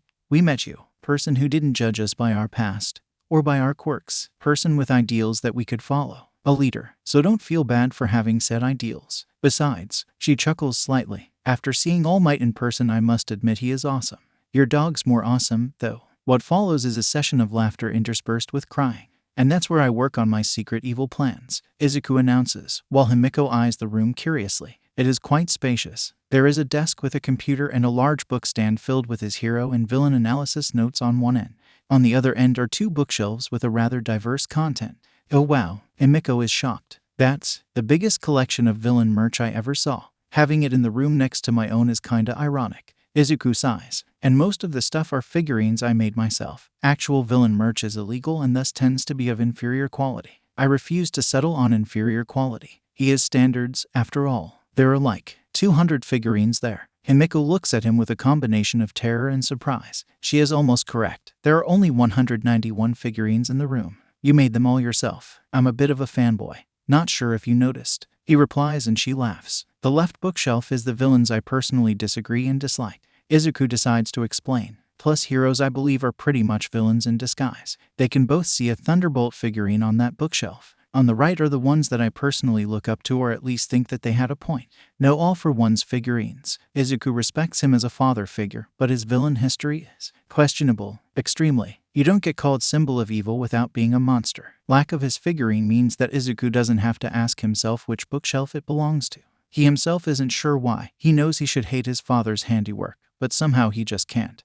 And at least not when he regularly sees the man in question go mellow whenever he pops up in the room. This bothers him at night sometimes. Wait, is that? Himiko notices it, of course. Meta Liberation War. On the right bookshelf. She didn't expect a rather quirkist book in the house of a person who used to be bullied for quirklessness. There is also the part with the gremlins past that they both prefer to not touch. It is. Izuku replies with pride. Don't look at me like that, Hemi. I dislike the ideology. And I am going to fight Distro eventually. And you know why. Distro was much better, though. He fought for free quirk usage in the times when quirked people were discriminated against. If someone made him time travel to the modern day and showed him his descendant openly discriminating against the quirkless and those with weak quirks, Izuku shrugs. I don't think he would be very happy about it. I should probably stop asking you questions. Himiko sighs. If I keep doing that, you'll give me a 10-hour-long lecture and it's a bit too late for that. He blushes a bit. Sure, it is his favorite subject, but he wouldn't make it a lecture. Okay, maybe a short one.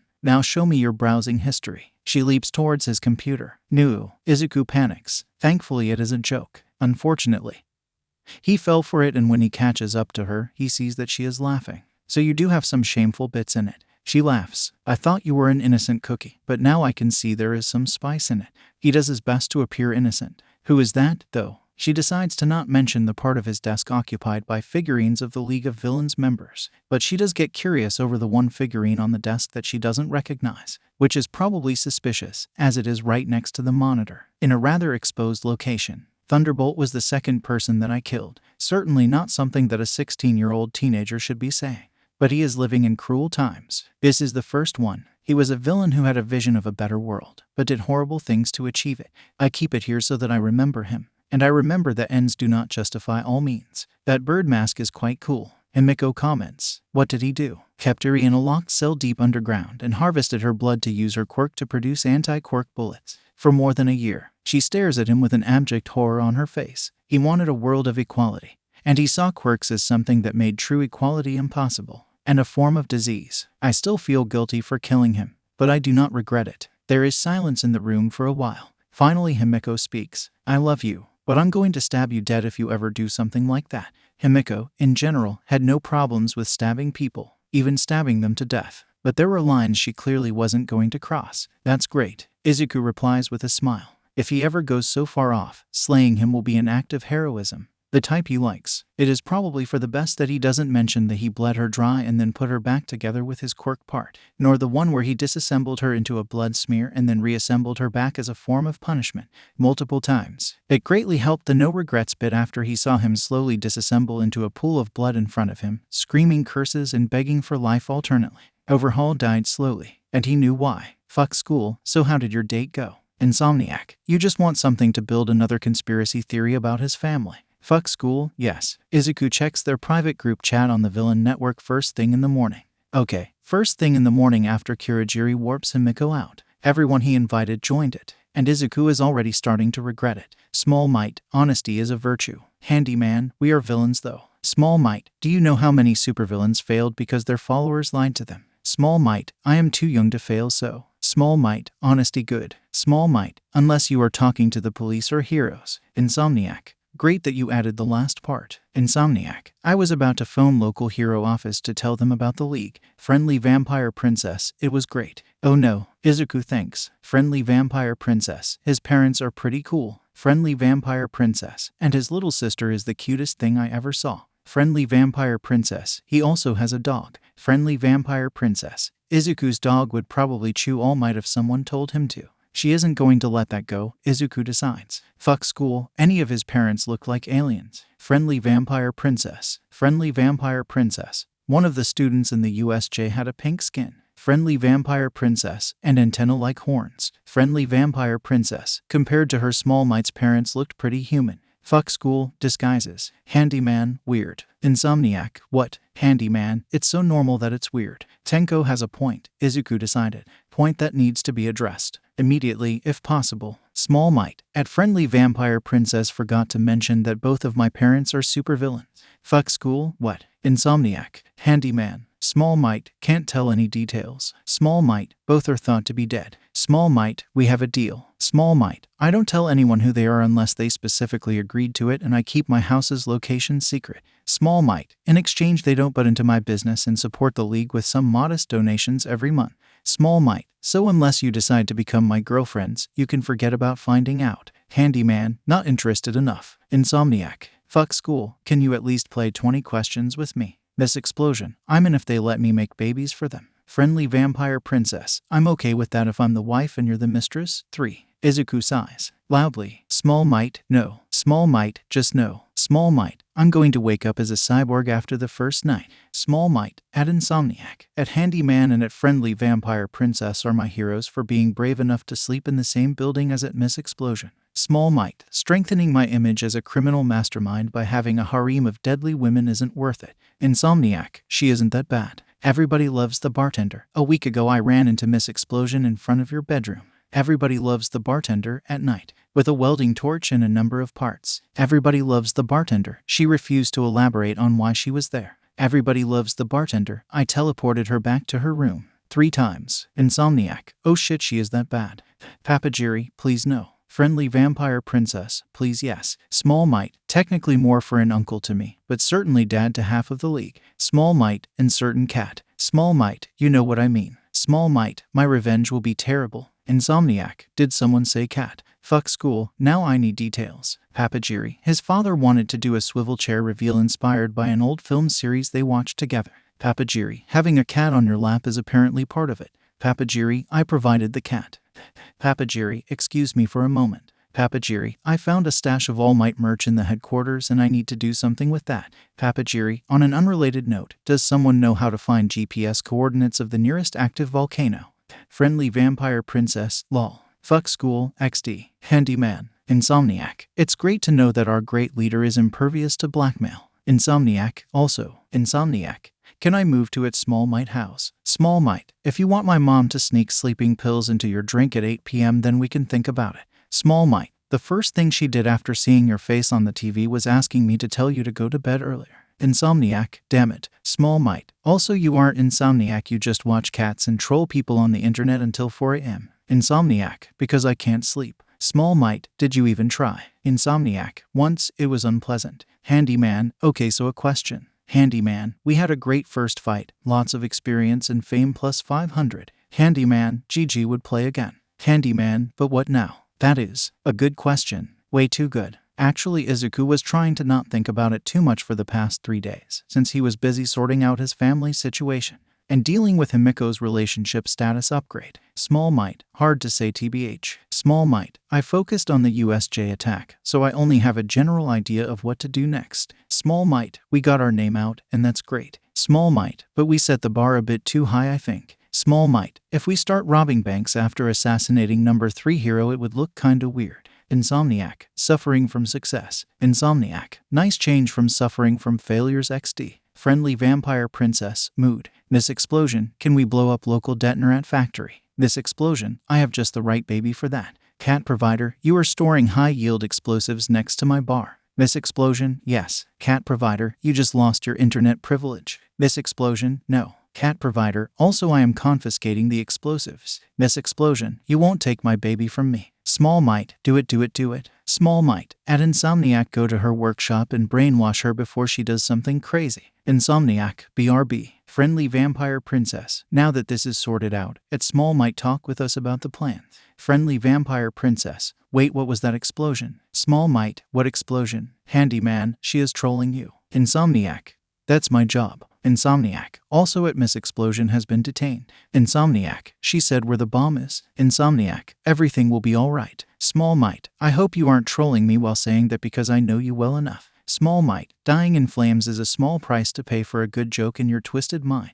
Insomniac, on an unrelated note, does someone know a good expert at disarming bombs who can reach our headquarters within 20 minutes? In moments like these, Izuku remembers that he is leading a villain organization that is mostly composed of teenagers. And Tenko, who is a child at heart, they have skills and a certain form of suicidal bravery that only teenagers and young adults are capable of. But maturity is a completely different, an alien thing. Small Might, damn it. Small Might, Papagiri, I call upon thee. Small Might, status report. Cat provider, situation has been dealt with. Cat provider, Insomniac is making fun of you. Insomniac, Trader Jiri. Small Might, okay. Small Might, also about the plan. Small Might, we are going to lay low for a while. Small Might, making another move right after is kinda suicidal. Small Might, Nedzu is after us. Small Might, we made sure to leave no traces. Small Might, but he is crazy good. Small Might, and on high alert. Small Might, so you can focus on your school at UA Spy. UA Spy, reassuring. UA Spy, but you are right. Nedzu is strengthening security. He still thinks that you got the school plan from La Brava.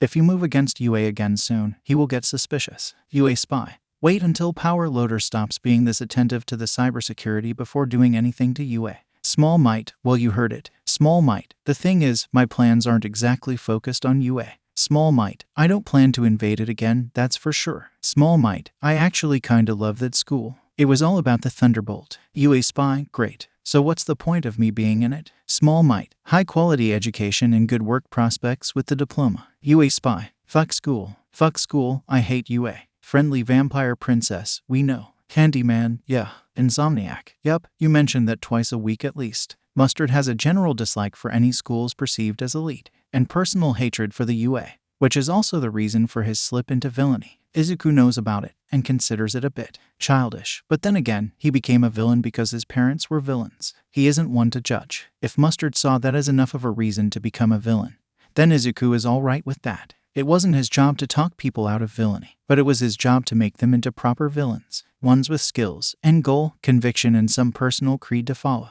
Small Might. Also, I want you to keep an eye on the rat. And the kids. I think I see a few that could be potentially recruited in correct circumstances. Small Might. Oh, and telling me how their curriculum works is on the list too. Small Might. It might be helpful in league training. UA Spy. Okay, fine. UA Spy. Before I forget. UA Spy. Blueberry mentioned that the quirkless Liberation Front is planning something big. Small Might. Define big. UA Spy. No clue. UA Spy. Blueberry isn't high enough in the ranks to know the details. UA Spy. But it's something really big. UA Spy. Maybe not cooped at big, but big and public. UA Spy. Eclipse herself will probably show up. UA Spy. Going to happen within 2 months. UA Spy. I might be able to warn you within a day or two prior to the event, but details and location are unlikely. UA Spy. GTG. Homeroom starts. Small Might. K. Will remember. Small Might. Okay, so back to the main subject. Handyman. Finally. Small Might. We need to make a proper statement to the world. Small Might. Because right now the media made us sound like we tried to murder a bunch of children in All Might.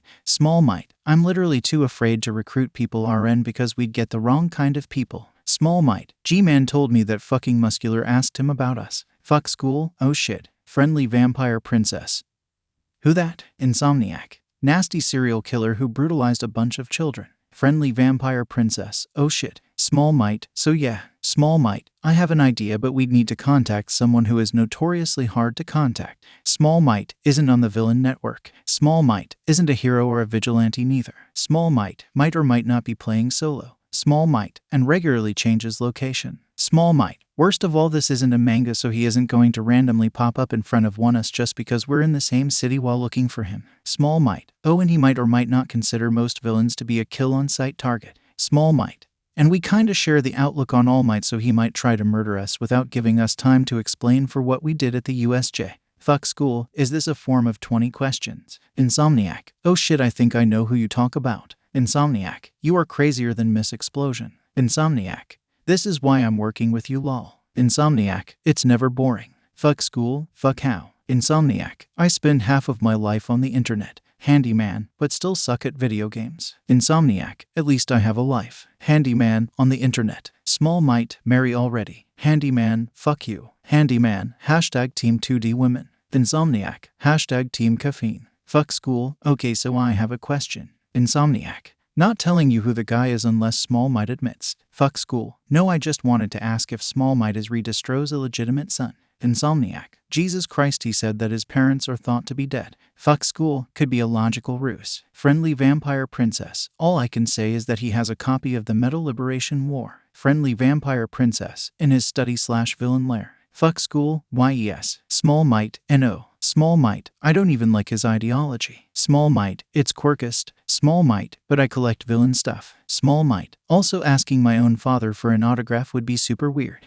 Fuck school. So are you an illegitimate child of Mr. Compress and Eclipse? Small Might. I'm so done with you all and I'm not telling you whom I'm looking for. Small Might. Insomniac, don't tell them. Small Might. Even if they bribe you with coffee. Insomniac. Okay. Small Might. Write me a private message about whom you are thinking about. Insomniac. Okay. Small Might. Alright, I checked it. Small Might. Insomniac is correct. Small Might. Mystery guy is quite chatty, so I'll have Insomniac accompany me on the hunt. Small Might. Holy shit, now that I think about MG's quirk, it's going to be ironic if he gets caught in Insomniac. Insomniac. You know his quirk. Small Might. Yeah, it's pretty cool. Insomniac. How? Insomniac. Like, how? Insomniac. This is like the second most mysterious quirk in Japan after All Mights. Insomniac. And maybe Mr. Compress. Small Might. I know his quirk. I know where he went to school. I even know his real name. Small Might. He just doesn't use it anymore, so it won't be helpful. Insomniac. You what? Fuck school, I'm regretting asking those questions. Friendly vampire princess, tell me the truth. Small Might, no.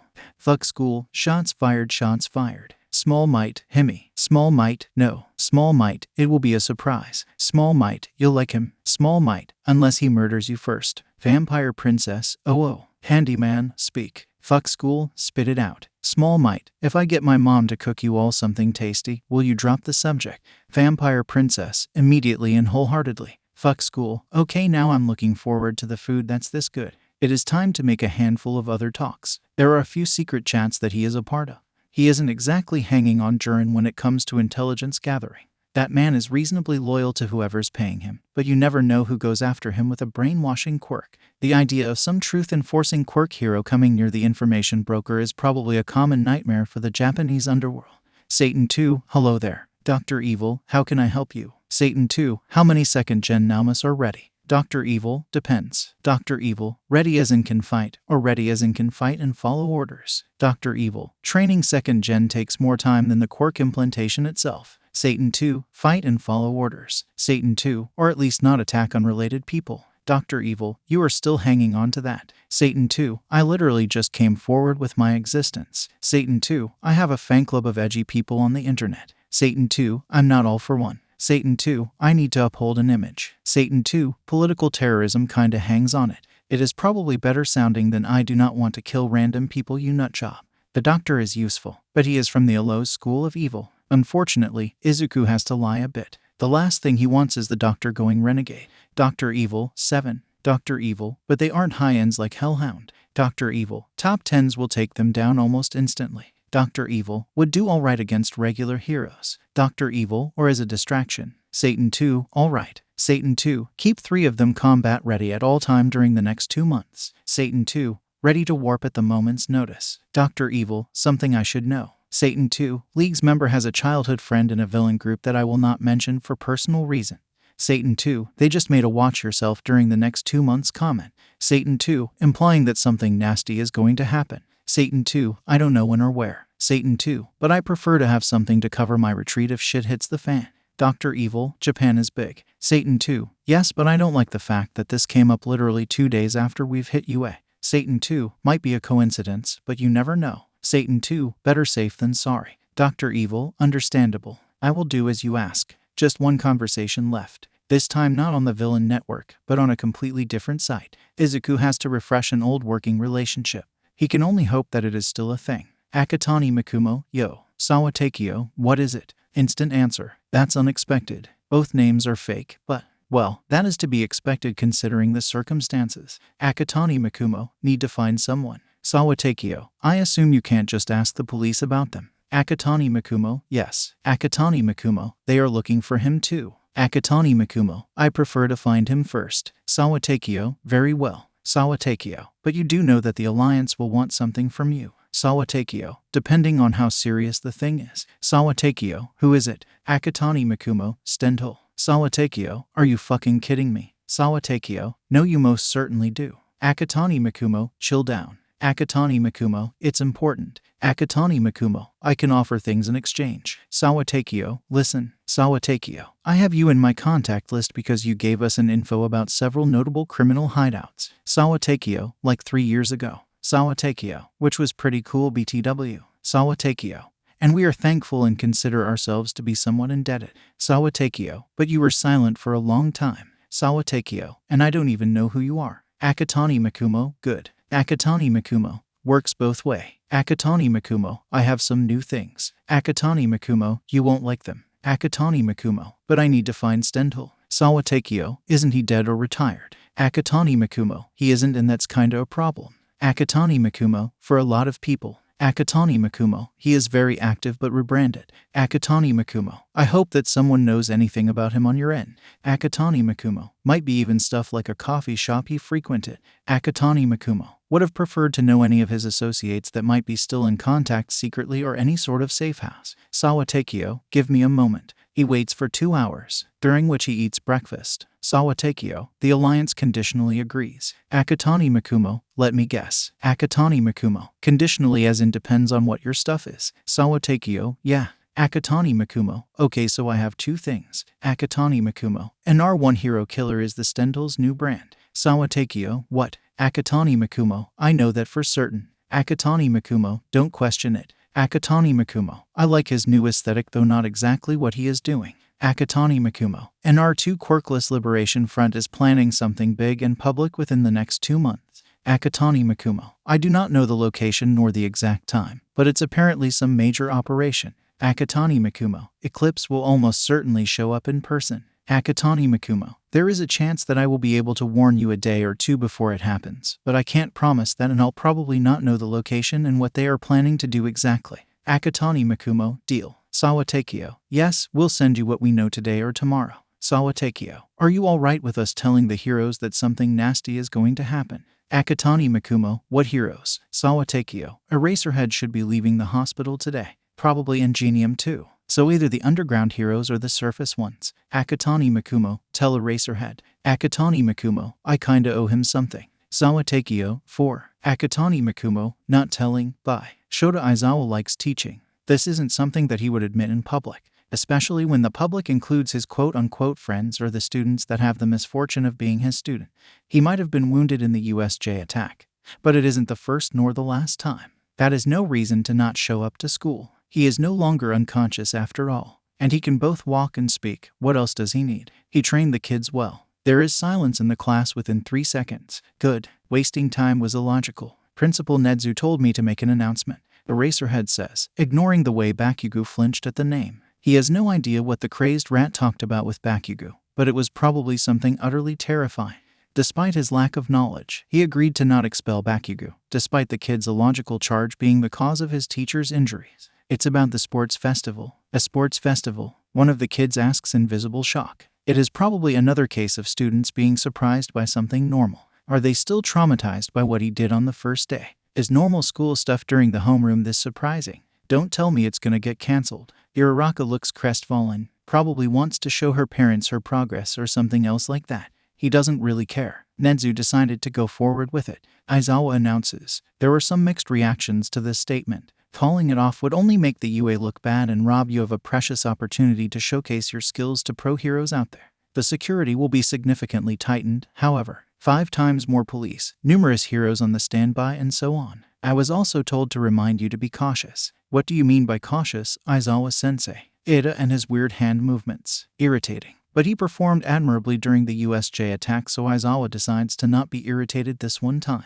The League has apparently made it a point to not attack you. Aizawa replies, for which I'm thankful. However, the problem is that the UAS reputation and Nedzu's legendary viciousness deterred a lot of problems from this city, and both those things were weakened by the attack. So for as long as Legion is out there, there's a possibility that another group will get inspired by his achievement. So no late evening lone walks, no unsupervised meetings with people you meet on the internet, and no talking with suspicious people. Got it. He prefers to remind them of that. Those are pretty much the baseline rules of living in modern Japan. Kidnappings of kids and teenagers with strong quirks happen. Villain groups either sell them somewhere or end up recruiting them down the line. He is still pretty certain that Minta will ignore all of that if the villains use a woman as bait. He still didn't quite figure out why he didn't expel the kid during the quirk test. Was he getting soft? Should he remind himself and the kids that he is anything but soft? The school festival will happen in 2 weeks. Aizawa continues. You have time to hone your skills until then. This is going to be one of the 3 occasions to show yourself to the world during your stay in the UA. Do not waste it. He gives them a few seconds to swallow the information. Everyone but Ochako, Asui, Ijiru, Gyro, and Katsuki are dismissed. He announces. There are a few awkward stares and unspoken questions, but then the room vacates. The 5 students that remain are obviously nervous, especially Bakugo. Seriously, what did Nedzu do to the kid? He earned some serious scolding or getting expelled, not lifetime psychological damage. I am here. The living headache announces, while storming into the class. With some answers, the student's eyes lighten up. Eraserhead still doesn't understand the All Might's appeal. Sure, he punched out a lot of heavy-hitter villains, but other than that, his appearance and mannerisms are irritating. Before we start, I wanted to personally thank all of you except for Bakugo. Eraserhead announces. Recovery girl told me that I would be in a way worse shape if you didn't give me first aid on the field. You did a good job. He could use his scarf to patch a wound, but he happened to lose it after he used it in the maximum range to stop Legion from killing one of his students. At least it was recovered. But after that happened, you and Bakugo heard something that you shouldn't exactly hear. Eraserhead continues. You were told to not mention any details of the attack to anyone by the police. Originally, we planned to leave things at that, but there has been a change of plans. All Might wishes to address Legion's claims about his quirk. There is a mixture of shock and curiosity in the faces in front of him. You are allowed to leave this room now. If you stay, you'll learn something that has to remain a secret. You will not be allowed to talk with your parents about it. You will not be allowed to tell your friends about it. In fact, we heavily discourage talking about it between you, as there is always a risk that someone overhears it. Asui raises her hand. If it's such a secret, why do you want to tell us about it, Kiro? We've decided that having some students be aware of the situation will be beneficial. All Might announces. If Eraserhead's gut feeling is correct, we meant Nedzu or Night Eye. All Might recently spent an awful amount of time with the latter. You can also consider this a form of hero training.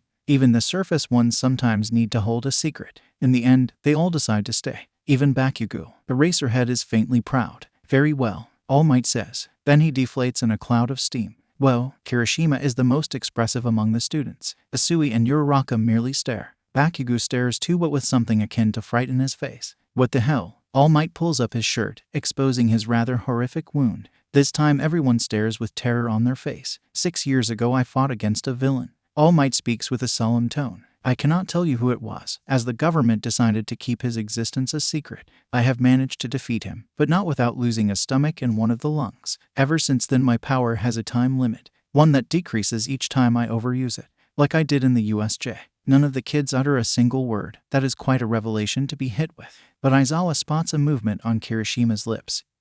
Something that appears to be a wordless so manly. This year's kids are going to be the death of him. He is absolutely certain of that. We thought that this managed to remain a secret, but it appears that Legion managed to figure it out. All Might continues. And here comes your part in all of that. He looks at Eraserhead, who takes that as a sign to take over. Nedzu decided to hire All Might's other form as a teacher under the name of Yagi Tashinori. Eraserhead says, we are going to be doing our best to stop him from overexerting himself, but it'll probably not work in the end. He makes a loud sigh. You're now aware of the secret and we expect you to help in maintaining it.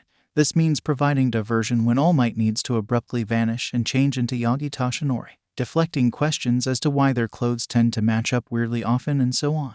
If the absolute worst comes to happen and USJ will happen again, All Might takes over. You'll be aware of the symptoms of me reaching the limits, which means that you will know when to urge your classmates to retreat despite me being around, even without me telling you to do it. Aizawa doesn't say that aloud, but he is pretty certain that Bakugo and probably Kirishima would have rather tried to help All Might.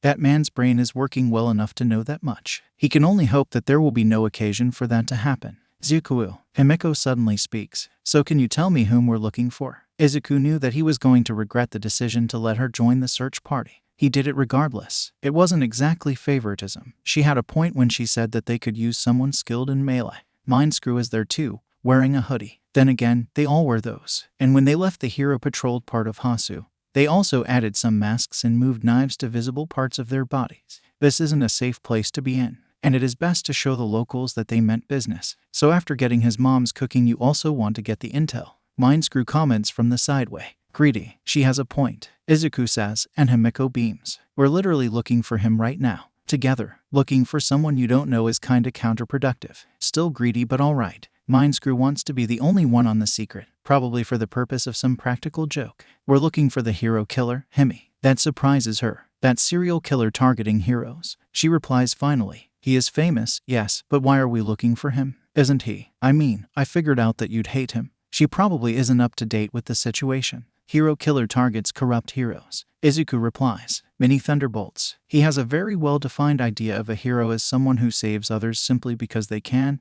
not to gain fame or wealth. He doesn't touch rescue heroes nor the underground ones, but he hits a lot of surface ones that were abusing their position or did something unheroic, such as go after him instead of saving someone in danger and so on. He doesn't mention how many heroes he slew, just happened to be aligned with the Hero Public Safety Commission. Stain probably has a personal grudge with it, and if so, then it is one of the many points where their interests are connected. Stain doesn't hit him as someone particularly well organized in terms of gathering information. A lot of his judgments are a product of passion. One hero died because he came upon Stain about to finish a heavily wounded hero, and attacked the hero killer instead of trying to save the other hero. So, Stain judged him as a fake hero, who was willing to abandon a human in need to gain fame through taking down the hero killer. But others are well researched. Did Stain get someone to help him? Someone to find ailing heroes for him? Whoever they are good. Very good. Izuku would like to work with them. Good. Oh, I see now. Himiko claps her hands in joy. You want to use Mr. Staney to make people understand that we are after nasty heroes too, and thus fix the bad rep that we got? Yes. Izuku is very happy that their masks just happen to be both voice changers and communication equipment. They are the only people who heard the talk. Having someone overhear Himiko would be catastrophic. Yes, but the problem is that Stain is probably the only person out there who idolizes All Might more than I do. He replies, so I'm kinda afraid that he will just try to stab me when he recognizes me as the Legion. I think I know how to pacify him, but to achieve that I need him to listen to my words instead of trying to stab me. So, keep the League part silent. All right. Himiko makes a salute, which probably looks super weird to anyone watching them. And since he stabbed Green Gauntlet to death in Hasu 3 days ago, we know that he is here, right? This time it is Mind Screw, since he always attacks a few people in a city before moving elsewhere. Yes, and we are going to patrol the edges of the hero-patrolled zones in Hasu during the late evenings and nights, which is when he does his job. Izuku replies, although before that happens, we're heading to an old safe house that I managed to track with my masterful information-gathering skills, which meant simply that he knew whom to ask and had something to bribe them with for an answer. He hopes that it is still occupied. Patrolling means danger. Worse, if they fail to find Stain before his next hit, they will probably end up having to shadow the potential targets, and that was an even greater danger. That's when someone contacts them. A message from the villain network is displayed on his mask's glass. This explosion. My baby has its eyes on the location. This explosion. Someone's there. This explosion. You'll give me back my explosive baby for that? Yes. He switches his mask to a speech-to-text mode and answers her. There is someone on the lookout in front of the abandoned building that is supposedly a local safe house of Stento. Unfortunately, they have a hoodie with a mask, so he has no idea who they are. Ironic. We come in peace. Izuku shouts from a safe distance of about 20 meters. Just want to talk. He used a slightly older voice. He is 16 years old. Nobody would take him seriously unless he would admit that he is the Legion. And if his suspicions about the person in front of them are correct, that would have ended in bloodshed. The man answers. He is weirdly relaxed for someone faced by 3 unknowns who were obviously hiding their identities. Probably wasn't alone. This explosion. Sniper on the building 100 meters in front of you. This explosion. That's some super cool baby. This explosion. I can make a better one, though. Ask them if they want one for me, please. This explosion. Or give me my explosive baby back. Of course, that explains the lack of fear. And there is probably someone else too, in the process of searching the hideout. Stento. Izuku replies, I heard that he had a safe house here. So, the man replies, you must be Akatani Makumo. That confirms Izuku's suspicions. There is still a minuscule change that during the last 3 years the underground heroes managed to infiltrate the Alliance enough to intercept his inquiry, though.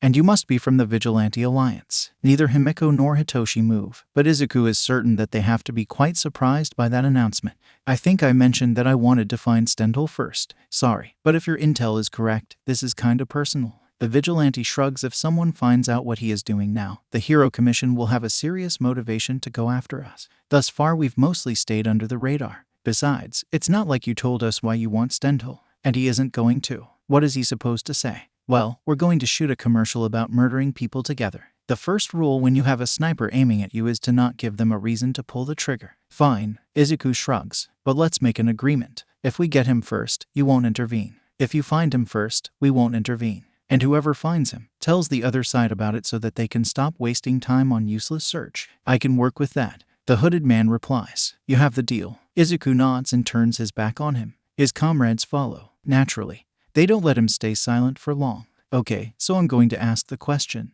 Mindscrew says, how the hell do you know people from the Vigilante Alliance? You remember the bit where my parents are retired supervillains? Izuku asks, well, a few years ago my father gave me a list of his old associates that he personally disliked, and I gave it to the Alliance. So we kinda have an, working relationship. Are you sure you are 16 years old? Mindscrew asks, I don't get how you fit so many events in your life. Probably by not wasting 95% of it on cats, coffee, and internet. But Izuku decides to be a bit more diplomatic than that. I'm 16 years old, but my father started introducing me to the business when I was 8 years old. Izuku replies, I didn't meet an actual villain until I was 11 years old, save for Kurogiri, Himiko, and Tenko, though. Mom was against making me meet bad people too early, so it was mostly theory and stuff like information gathering, quirk analysis, and interpersonal skills. That explains a lot. Itoshi replies, nerd. Himiko chuckles in the background. So, who was that? He hears from the earphone. Of course she would get interested. The guy who told us about Stendhal. The vigilante replies. Somewhere far away a certain sniper makes a thoughtful face. Plus some bodyguards, I think, wanted to know if we found anything. And did we find anything? She asks. Not really. Another voice speaks. He wasn't here for a long time. I'm about to leave, so we should be able to wrap this all up soon. Hide yourself well before leaving the building. The sniper says. There is a drone hanging over you. I think they found me before or during the talk. Whoever they are good. And you are a bit too much of a public figure, Holler. It's Crawler, damn it. There is laughter on the network. Stain is notoriously hard to find. It isn't surprising. Everyone wants to get him. Heroes for killing or maiming so many of them. Vigilantes for being a PR risk to them. Local criminals too, because he has no mercy for thugs, and villains because while heroes are his target, he will judge villains for lacking a cause if he runs into them. 1 week after the meeting between the Vigilante Alliance and Izuku, he strikes again. The hero in question survived, but was unlikely to fully recover from the wounds and would probably have to end his hero career. Judging from someone releasing evidence of him molesting an intern at his hero agency on the internet after the attack, it is probably over for him even if he fully recovered. Not like Izuku has an issue with that. He would probably be only marginally irritated if Stain actually killed that hero. They switch to tailing the heroes that Izuku decides are likely to be targeted. A tactic that is risky, but not like he has an alternative. At least Hitoshi is good at staying unnoticed, and Himiko is an absolute master in that field. A day before the UA school festival, he gets an unexpected message on a private hidden chat that he uses to contact his spy in the UA about things that he isn't sure if he wanted the league as a whole to know. UA spy, alright, so I have news from Blueberry. UA spy, you aren't going to like them at all. Izuku is watching a film with Himiko and Mustard in the league's hideout. Tenko is playing on a console in the background. Unfortunately, while the film is nice, Izuku has priorities. Small Might, talk to me. UA spy, yeah, so Blueberry apparently got a promotion in the QLF. UA spy, she joined one of their combat cells, started soldier training and all of that. UA spy, she now knows a lot more and is willing to talk with me about it. UA spy, I'm sure she won't talk about anything really incriminating, so don't expect me to tell you where to find Eclipse or any of the QLF bases. UA spy, she is loyal to the QLF, but she trusts me. UA spy, I wouldn't tell you a thing if I thought that this would endanger her or cause lasting damages to the QLF. Small Might, good. Small Might, I'm a late bloomer. Small Might, spend years as a quirkless. Small Might, so I know why they do what they do. I don't support it, but I'm not going to fight them over it. Small Might, I just prefer them to not plant a bomb somewhere near me. Small Might, or end the society as we know it before we are ready for that.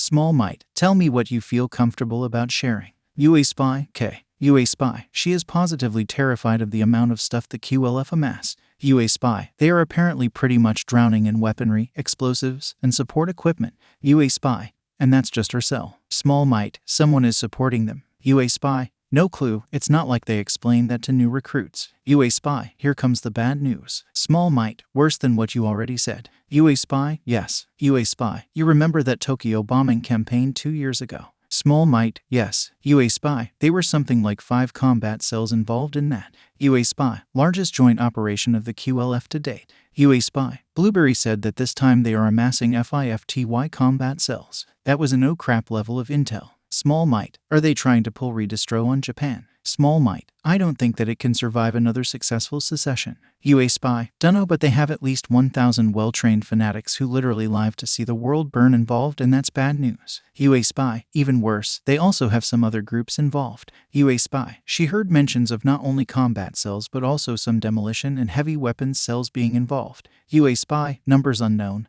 nature unknown. UA spy, also her cell helped smuggle something apparently. UA spy, they guarded a warehouse with some stuff for a while. UA spy, she has no idea what it was, but she said that a guy with white hair that kind of formed into something like an arrow was involved. Small Might, oh boy. UA spy, you know him? Small Might, yeah. UA spy, I'm not even surprised by you knowing things anymore. UA spy, who is it? Small Might, Chronostasis. Small Might, member of the Shy Hasekai. UA spy, the heck is that? Small Might, Yakuza Group. Small Might, major player when it comes to trigger production and distribution until recently. Small Might, I figured out that they closed off, but it seems that not all of them kicked the bucket. UA spy, this is only going to get worse, doesn't it? Small Might, another talk. GTG, THX for the info. He jumped into another message network. Akatani Makumo. Okay, so I have good and bad news. Akatani Makumo, it's about the QLF thing. Sawatakio, quick check. Sawatakio, did we have a meeting about 2 weeks ago? Akatani Mikumo. Inhasu. Yes, that was me. Nice hoodie. Sawatekyo. Alright. Sawatekyo. What is it? Sawatekyo. BTW Eraserhead says that if you have a source in QLF he wants in and offers full anonymity plus a lot of favors from the underground heroes. Sawatekyo. They are notoriously hard to infiltrate. Akatani Mikumo. Nope. Akatani Mikumo. This is a bit of a special situation and not really a source. Sawatekyo. Akatani Mikumo. Okay, so in short, a friend with a villainous quirk wanted to be a hero. Saved a few years older quirkless girl from being raped when he was 9 years old. Akatani Mikumo. Then hero rolls in and suddenly they are both responsible for an assault on some poor people. Actually ended up in a juvie. Akatani Mikumo. They bonded over that. She tells him about stuff but he isn't going to tell me anything that might seriously endanger QLF or her. So not a source of info, more like a source of gossip from the organization. Sawatekyo. This country is such a shitty place to live SMH. Akatani Mikumo. To quote someone I know, mood. Sawatekyo. Okay, so give me the news. Akatani Mikumo. Good thing is that she was recently promoted and joined a combat cell, so she now has some actual intel about the operation to happen. Akatani Mikumo. Bad news is the intel I got. Sawatekyo. That bad. Akatani Mikumo. Tokyo bombing campaign included 5 combat cells. Akatani Mikumo. This time they are mobilizing 50 combat cells for a single operation. Sawatekyo. Oh shit. Akatani Mikumo. My thoughts almost exactly. Akatani Mikumo. Also they got some incredible funding, are pretty much drowning in weaponry, explosives and support items. Akatani Mikumo. And besides the combat cells there are also going to be some heavy weapons and demolition cells involved in the operation. Sawatekyo. I don't like the sound of that. Akatani Mikumo. Also tell Eraserhead that QLF is in the bed with the Shy Hasekai remnants. Akatani Mikumo. They were to trigger what UA is to heroics. Akatani Mikumo. Gossip sources Cell was guarding a warehouse possibly full of trigger for them, and Chronostasis was involved. Akatani Mikumo. My intel on SH is old but I know a lot about the way it operated in the past. I might be interesting in selling it for favors. Sawatekyo. We are the underground heroes will probably take you up on that offer. Akatani Mikumo. GTG, stay safe. The school festival is a pain in the ass, at least in Eraserhead's opinion. It is bad enough that he is constantly overworked. He is a hero, a teacher and, for some reason, a certain rat's main contact in the tight-knit community of underground heroes and vigilantes. And then his quote-unquote best friend somehow ropes him into being a commentator for the event. He still doesn't know how exactly that happened. And that is bad because without knowing what he did wrong he can't avoid such a mistake in the future. However, the event is now finally over. Eraserhead sighs with relief and vanishes from the booth, not even waiting for All Might to decorate the winner. Then he sees a familiar face approaching him, and his newly gained good humor vanishes. You know, I should probably ask how one of the key members of the Vigilante Alliance managed to sneak in, despite all the additional security, he says, while Crawler smiles at him apologetically. But I think I don't care. I'm just happy that the festival's over. Gonna leave something to your imagination. Old man. Koichi's smile grows wider. Let's just say that I'm here legally. Yeah, right. And let's ignore the part where his very existence is illegal, because he is a wanted man in Japan. So, why are you here? Eraserhead asks. Can we have a talk? Crawler replies. Akatani gave me some concerning intel. Crawler is normally a ray of sunshine in the form of man. If he thinks something is concerning, it probably is. He wasn't a hero, just a kid in the costume, but he survived as a vigilante long enough for Eraserhead to treat him seriously. Fine, but not here. The underground hero replies. The rat is watching. He knows of just the right place, and a part of him wonders how long it would take Present Mike to find him. Cat Cafe, really? Koichi isn't impressed. You have a problem with my choice. Eraserhead asks while a cat lands itself on his lap. They are old acquaintances at this point, and the cat knows that it's a comfortable place. No, not really. Crawler retreats. Not a fight that he can win. I relayed your offer to Akatani. He refused. Tisk. Eraserhead hoped for a different answer. The quirkless Liberation Front is legendarily hard to infiltrate. To begin with, they only accept quirkless or those who are late bloomers, and thus spent years being discriminated against as quirkless. It is hard to find someone like that who is willing to work with the heroes, or with anyone who is quirked. Did he say why? Eraserhead hopes that it was something that can be fixed with a bigger bribe. Apparently his friend with a quote-unquote villainous quirk saved a quirkless girl from rape. Koichi is visibly disgusted with the last word. Dreamed of being a hero. But when an actual hero showed up, the two of them ended up in a juvie together for an assault. So they bonded over that. Said girl has joined the QLF, but she trusts her friend enough to share some gossip. Or perhaps more than that. But said friend will not divulge anything that could actually threaten the QLF or the girl. Stupid prejudices just costed us another hero with a potential. Eraserhead wishes he knew the name of the hero responsible for that. He would do something nasty and creative. Or ask Nedzu to do it for him. Wouldn't be the first time, all things considered. Wonderful, but I assume you have more than that to talk about. Another dose of said gossip. Koichi replies, QLF has much better funding than anyone thought, and is, apparently, drowning in weaponry, explosives, and support equipment. That's a quote, actually. Also, whatever operation they are planning, it will involve Eclipse herself, and at least 1,000 soldiers. Eraserhead almost spits out the coffee when he hears the number. What are they planning to do? Storm the national diet? Blow open the Tartarus? He stares at the Vigilante with a shock on his face. The latter is a massive over-exaggeration, but the former could work. Depends on the timing. Really, if the attack happens when Endeavor and All Might aren't there, the QLF will probably succeed. Of course, they can't hope to hold the diet, nor to escape, so it would be just a collective murder-suicide. No idea, but they are fielding 50 combat cells, and an unknown number of demolition and heavy weapons cells. But we have no idea what those are. Crawler replies, apparently the Tokyo bombing campaign was carried out by 5 combat cells, so it's going to be pretty bad. Understatement of the century. Eraserhead is already getting a headache. I'll mention that to Nedzu. If there is a single person in Japan capable of somehow counteracting such an operation without making Eclipse realize that someone sold her, it is the rat. Anything else? Have you ever heard of the villain group known as Shai Hasekai? Crawler asks. Eraserhead shook his head. Contrary to popular opinion, he doesn't know every organization in Japan. His area of operations is centered around Musutafu. Our friend Akatani appears to know something about it. Crawler continues, apparently, and I quote, they are or were to trigger what UA is to heroics. They or their remnants also went to bed with QLF, as the combat cell of the informant guarded a warehouse full of what we suspect to be trigger. Now that is interesting. There was a steady raise in trigger usage and quality for several years. Many underground heroes tried to crack it, but somehow the group in question eluded them.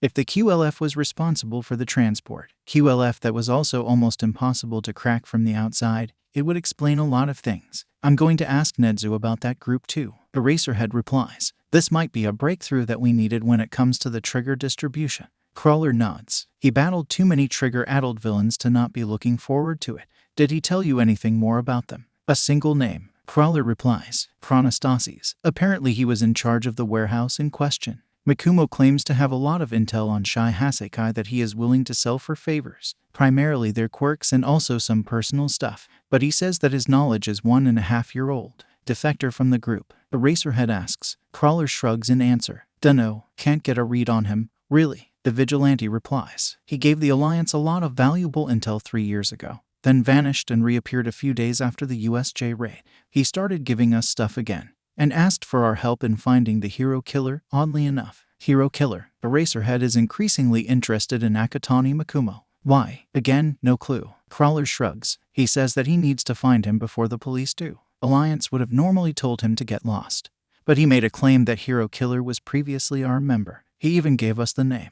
Boss said that I can't tell you who that was. You're trying to clean it up on your end. Eraserhead replies and Crawler nods. Basically, yes. Crawler has the decency to look ashamed. He just admitted that his organization seeks to kill someone to cover up their messes. Then again, Eraserhead works for Nedzu. He isn't one to judge, but we've investigated the connection. Both are very talented melee fighters fighting with blades, and the Vigilante's quirk allowed him to temporarily paralyze someone by tasting their blood. Crawler doesn't add it, but it sounded extremely similar to what hero killer's surviving victims claim. They were all paralyzed by something, but nobody knows what exactly. I was actually investigating the Vigilante's old safe house in Hasu when I ran into whom we believe to be our mysterious Akatani Mikumo. Crawler continues, with 2 bodyguards, all wearing identical hoodies and face masks. Awfully polite, but could be because they had a flying drone with a camera that spotted our reinforcements waiting nearby. Somewhere around 7 meters tall, sounded about 18 minus 20 years old. Hard to say, he wasn't talkative. His sidekicks didn't say a word. Also, when I asked him if I can talk with you about the QLF stuff, he said that I can, because he owes you something, but didn't specify for what. You think you could organize a meeting for us? Eraserhead decides to ask. Preferably me and a certain detective from the local police. Full confidentiality. No need to get unmasked. Can bring his bodyguards. On neutral ground. Can refuse to answer a question and so on. He is almost certain that the person in question is a villain. Probably a small-time one, but you could never be sure. I'd like to talk about Shai Hasekai. I can ask. Koichi replies, but I'm not going to try to pressure him into it. He and whatever group he represents sound pretty serious. Damn it, I hoped the Thorn Girl would win. Himeko shouts in defeat. Stupid Mini Ingenium. Hey, the Endeavor's kid was pretty awesome. Mustard replies with an irritated expression on his face. He deserved to win. Settle this like men. Tenko replies from the background. By murder. Himeko asks and Izuku shivers a bit. Pillow fight. Mindscrew pitches his idea. Izuku growls menacingly when the pillow fight starts and asks Kurogiri to warp him back home so that he can note down everything he noticed about the quirks used in the festival. Sawatakio talked with Eraserhead. Sawatakio, he wants to meet you. Would like to bring a friend with him. Akatani Makumo. Is it the moment when I agree only to discover that the friend is All Might or Nedzu that didn't drink a single cup of tea in a week? Sawatakio, lol no. Sawatakio, some detective. Sawatakio. Apparently they never heard about the Shy Hasekai and want to change that. Sawatakio. Trigger cases on the Rays, heroes and police stumped and all that. Sawatakio. Neutral ground. You can bring your bodyguards. No one will ever know. You can stay behind your mask. Sawatakio. I already organized like 3 similar meetings with Eraserhead. I can vouch it's no trap, just desperation. Akatani Makumo. Conditional yes. Sawatakio. Define conditional. Akatani Makumo. I want autographs of all heroes working as UA staff members, preferably on something small. Eraserhead and Vlad King can just sign me a piece of paper. They are underground, so no merch. Sawatakio. Is this an elaborate joke I'm too vigilant to understand? Akatani Makumo. No, I'm serious. Sawatakio. I'll see what I can do. Izuku isn't sure who was more surprised by the news. We what? Mindscrew asks him. Himeko is just staring at him in shock. We are going to meet with Eraserhead and some police detective, because I want signatures of several heroes. Izuku replies with a straight face. Also, this will be a good lesson to you, Toshi, about, let's say, lines you shouldn't cross even as a villain. I promise this will make sense after the meeting. If I didn't see the recording of you vaporizing the number 3 hero, I'd seriously think you are leading us into a trap. Mindscrew sighs. It's nice to be loved. The meeting location is in an abandoned warehouse. Izuku has the entire area surrounding it double-checked for possible traps, and then has Gremlin deploy not 1 but 2 of her drones as surveillance. He also organized a table and a few chairs and kept Kurogiri on the standby. It is close to midnight. He goes in flanked by Himeko and Toshi, all 3 wearing their infiltration hoodies and face-concealing masks. Himeko also has her knives and Mindscrew has something resembling an assault rifle, something that was made by Gremlin. Izuku has no idea what sort of thing it is using as ammunition, but it is certainly no normal bullets, although that is probably one of many options. Figuring May's line of thought is something that he has long given up on. The guests arrive soon after midnight. Eraserhead, the guy in a hoodie that Izuku suspects to be his alliance contact, and some plain-looking guy that is probably the detective. Time to start the game. Eraserhead has no idea why, but somehow Sir Night-Eye, All Might's former sidekick, has caught wind of the meeting. He suspected Nedzu to be responsible. Night-Eye apparently heard about Shy Hasekai and was leading an investigation into them for years, but without an actual breakthrough. For as far as he knew, they were just a minor criminal group, albeit one quite good in covering their tracks. Eraserhead refused to include another person in the meeting. Sir Night-Eye would be present only as an observer through a camera and an internet connection.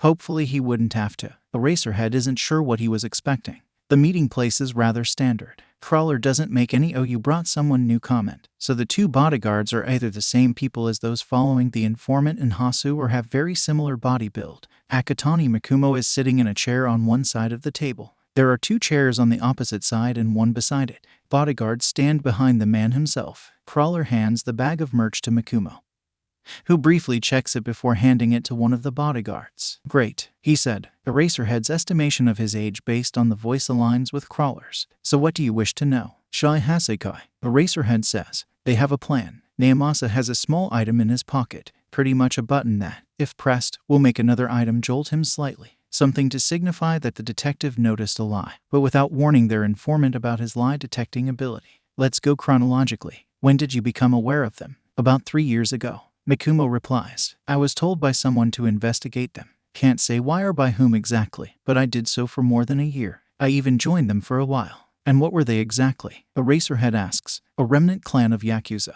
Makumo replies. They were quite proud of that, trying to uphold the old traditions, disliked villains, and didn't consider themselves to be a part of them. So no villain names and so on. They had something like 1 to 200 members and were pretty much local thugs until the new leadership took over. New leadership. That sounds like a route to follow. An adopted son of their leader overthrew his father. Mikumo replies. Kai Chizaki took up the villain name of Overhaul and decided to make some major changes. He had both a very powerful quirk and a strange ideology according to which quirks as a whole were a disease upon mankind and had to be eradicated.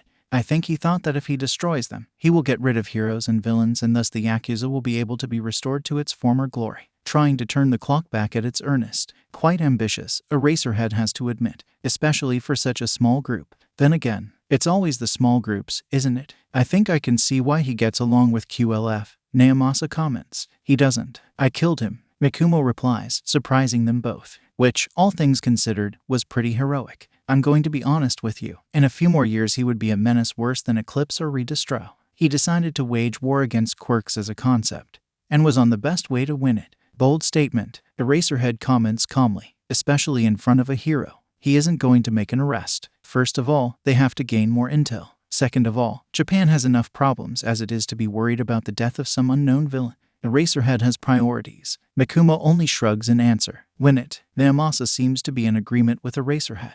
They will eventually try to apprehend Akutami Mikumo if they get evidence for him killing Overhaul, and if they run out of uses for him. Listen, Mikumo says, I hate Overhaul. Like, I really do. If I was locked in a room with him, Eclipse, Redestro, and a gun with 2 bullets, I would shoot Overhaul twice. But I have to admit one thing. That man was a genius. A moral sociopath, but a genius. When it comes to quirk genetics and quirk-oriented biology, he was pretty much a David Shield level of genius, if not more than that. His life's dream was creating a drug capable of rendering someone permanently quirkless. He created and began mass production of a drug that could damage one's quirk factor enough to render them unable to use non-mutant quirks for several days and designed a bullet syringe capable of administering it from a distance. Eraserhead is shocked. Someone created a drug that pretty much made his own quirk, Erasure, utterly obsolete. He doesn't even want to imagine what would happen if villains could simply shoot heroes into helplessness. Although perhaps it would make his students be slightly more interested in quirkless combat abilities. Over-reliance on your quirk is a slow and insidious killer. Part of him still hopes that Naomasa's button broke and the detective is actually smashing it semi-constantly. And that was merely his main work. Mikumo continues. He worked on all manners of quirk-related drugs. If you noticed a sudden improvement in trigger quality something like 2 years ago, that was Overhaul's handiwork. We did, Naomasa notes grimly. Eraserhead remembers the mess that followed. As far as he knew, nobody figured out where the drugs were coming from. You mentioned that he had a powerful quirk. Can you elaborate? He named his quirk after his villain name. Or the way around. Mikumo replies. This quirk allowed him to reassemble biological matter according to his whim on touch. When I was part of the Shai Hasekai, I heard a gossip that he once turned a man inside out for his failure, and in a way that made him remain alive for several hours afterwards. I also know that if cornered he could merge with other people, making himself bigger and uglier, but also allowing him to use the quirks of whoever he merged with. Eraserhead notices Naomasa flinching slightly at the mention. He could also alter his own flesh for as long as his brain and hands remain part of his body, although he seemed limited to resetting his body to the state before an injury. That certainly does sound like an Eclipse-level threat, Naomasa admits, and Eraserhead agrees with him wholeheartedly. Kill on touch, self-healing and quirk fusion, class 5 quirk, no doubt about it, something the government missed completely. How close do you think he was to creating the permanent quirk-erasing drug? He actually created and tested a working prototype plus an antidote for it. Eraserhead forgets how breathing works for a few seconds after that statement. He didn't have the time nor the means to mass produce either, however. But I know for the fact that he created at least 3 quirk-erasing bullets, and tested 2, destroying the victim's ability to use non-complex mutant quirks permanently. But he restored 1 with an antidote. It is something that could quite literally overthrow the society itself. And not only in Japan, if it was mass-produced, it would return the world to the chaos of the early quirk era. Only this time the quirkless would have a long list of valid reasons to discriminate against the quirk. There were many groups in history that dreamt of turning the clock back to restore an area that was long gone. If Mikumo wasn't brainwashed into telling them a made-up tale, Shai Hasekai was on the verge of actually achieving that. Do you think that Shai Hasekai could have somehow replicated that drug without Overhaul? Naomasa asks. Overhaul himself wasn't needed for the process. Mikumo replies. I made sure that his lab was destroyed, but there is a high chance that he wrote down the formula for it elsewhere. But I did make sure that a crucial component for the quirk-erasing and quirk-suppressing drugs was gone from their hands, and I don't think that they could replace it. What was that component? Eraserhead asks. He knows that irreplaceable things like to turn out to be replaceable at the worst possible time. Overhaul's mad genius made him produce quirk-related drugs from the blood of quirked individuals with appropriate quirks. Mikumo says, Eraserhead already knows that the full answer is going to be a headache, and something truly horrible. The source of both drugs was the biological granddaughter of the former Shai Hasekai boss. Since Overhaul required a lot of her blood for his research, he bled her dry dozens of times and then repaired her from the brink of death or from beyond it with his quirk. She was 5 years old when I killed him. Eraserhead suddenly decides that he regrets the fact that Mikumo killed Overhaul. This spared him the occasion to do that himself. Naomasa looks like he is about to vomit. Eraserhead fully understands that. Mad Eye somehow maintains his strict silence. But if Eraserhead knows anything about him, he is probably searching the internet for a quirk that can resurrect a dead person simply to have Overhaul suffer some more. He looks like a creepy murderer sometimes, but he has a heart in the right place. There are many horrible things happening to people all around the world. This is probably one of the worst that Eraserhead ever heard about. And if that isn't enough, nobody knew about Overhaul's entire operation. If not for Mikumo, this could continue for years. I'm sorry to ask about it, but where is she now? Naomasa says quietly. Right now, in her room in my house, in her bed with her favorite All Might plushie. Mikumo replies, finally having a normal childhood. She is not involved in the QLF operation in any way. But I certainly missed at least a single quirk erasing and some quirk suppressing bullets during the assault on the Shai Hasekai's headquarters. So it is possible that the QLF is having the remnants of Overhaul's group work on replicating those drugs. Either that or they are smuggling more standard drugs together to finance the QLF's operations. Their ideology appears to be compatible enough. He pulls a stack of papers from under the table and pushes it towards Eraserhead and the detective. Those are the notes that I made on Shai Hasekai's operations while I was preparing the assault on their main compound. Mikumo adds, you have pictures and profiles of their leaders, including Overhaul himself, location of their old headquarters and Overhaul's main laboratory, notes on their drug trade. It's all at least 1.5 years old, but it should give you a general idea on what to look for. I took the liberty of censoring the bits that could point you to me or my associates, but it shouldn't be a lot. Eraserhead quickly skims through a few pages. He was impressed. Names, pictures or drawings, detailed quirk analysis, notes on why they joined the group and on what sort of people they were. Plus, of course, detailed description of their base and all the other things Mikumo mentioned. There were moments where he seemed to ramble uncontrollably, but it was obvious that those parts left for speculation. Confirmed facts were written down in a clear and concise form. Then Mikumo put something else on the table. This is the hard drive I took from Overhaul's computer. He continues, the one in his lab. He wasn't known for being particularly coherent in his work, but if you give it to someone knowledgeable enough, it should at the very least serve as a proof that what I said about Overhaul's research aren't lies. I suggest someone from the Island. You work with All Might, so that should be easy to achieve. Eraserhead dislikes the idea of asking All Might for something, but if Overhaul's research is as revolutionary as Mikumo is suggesting, David Shield is probably their best bet when it comes to figuring it out. So, unless you are planning to arrest me after all, I believe it's time to bid you goodbye. Mikumo announces suddenly, interrupting Eraserhead's inner deliberations. The Vigilante Alliance knows how to contact me if you'll need something from me. We'll stick to our side of the deal. Eraserhead speaks. He has no idea who Akatani Mikumo truly is, but it is quite obvious that he is an interesting and potentially useful person. Trying to arrest him now, without even knowing his quirk or how dangerous he could be, will just ruin a profitable relationship. There is also the part where he killed Overhaul, a de facto SSS rank villain in the making. Eraserhead isn't going to try fighting him without knowing what to expect. Okay, Mindscrew decides to speak when they leave the abandoned warehouse. I'm gonna be honest, I thought that my foster parents were the epitome of unrepentant evil, but that Overhaul guy has just made them look like saints in comparison. He has a tendency to do that to people. Izuku replies calmly, which is why I decided to take you with me. Himiko already knew about him, and, well, we're going to be doing a lot more villainous things in the future, and I prefer to use such occasions to teach League members how to behave when I'm not around. He still has no idea how to explain the concept of lines we do not cross to Tenko and Gremlin.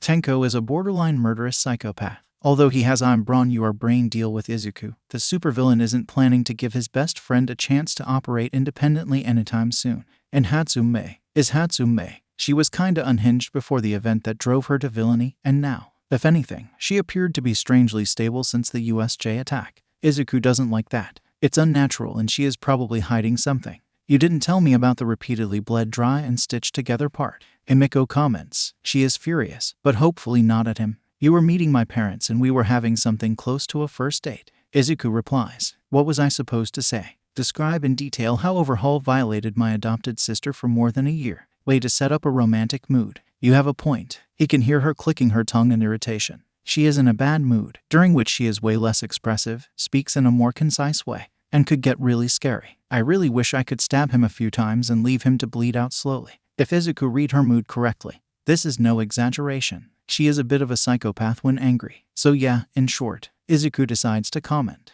I hate the current society. I want to end the current society, because at this point it's too messed up to repair it. So the best option is controlled demolition and then rebuilding it from the ground up. The controlled part is why Izuku panicked when he almost killed All Might. If he died during the USJ attack, Japan would have died with him. They weren't ready for it. Nobody was ready for it, to be honest. And I can't wait to see myself laugh on the throne made of bones of the Hero Public Safety Commission members in the burned-out shell of their former headquarters. He continues, with only a bit of melodramatic exaggeration. But yeah, there is stuff we're not going to do, even if it would help us achieve that goal. And I'm going to be very, very angry if someone does them behind my back. Awesome. Himiko is back to her slightly normal self. Probably. So if you end up becoming the post-apocalyptic warlord at the ruins of modern world, can I be your sexy, stripperific, and deadly consort? Mindscrew chuckles in the background. Depends. Izuku replies. Are you going to betray me in favor of some rising hero seeking to end my reign of terror after I make the mistake of sending you after him and you get hypnotized by his bulging biceps? They continue their banter until they reach Gremlin's position.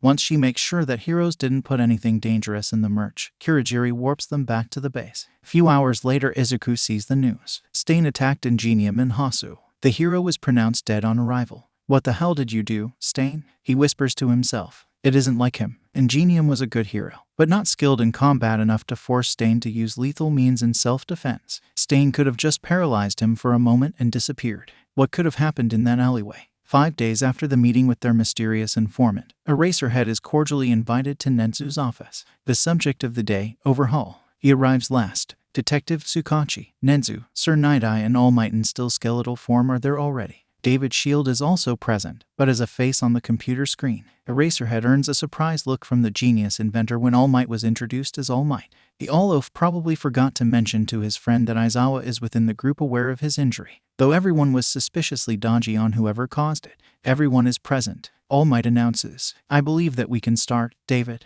The famous inventor nods. He has bags under his eyes and looks seriously overworked. Eraserhead finds it nice to not be the only sleep-deprived person in the meeting. All right, David Shield replies. So I got the hard drive and I managed to analyze most of its contents with the help of my friend. I believe you know him as a pro hero, High Mind. Eraserhead doesn't recognize the name. He isn't alone. Well, he is from Europe, so perhaps it's understandable. He became the Island leading expert on quirk inheritance and genetics after his retirement.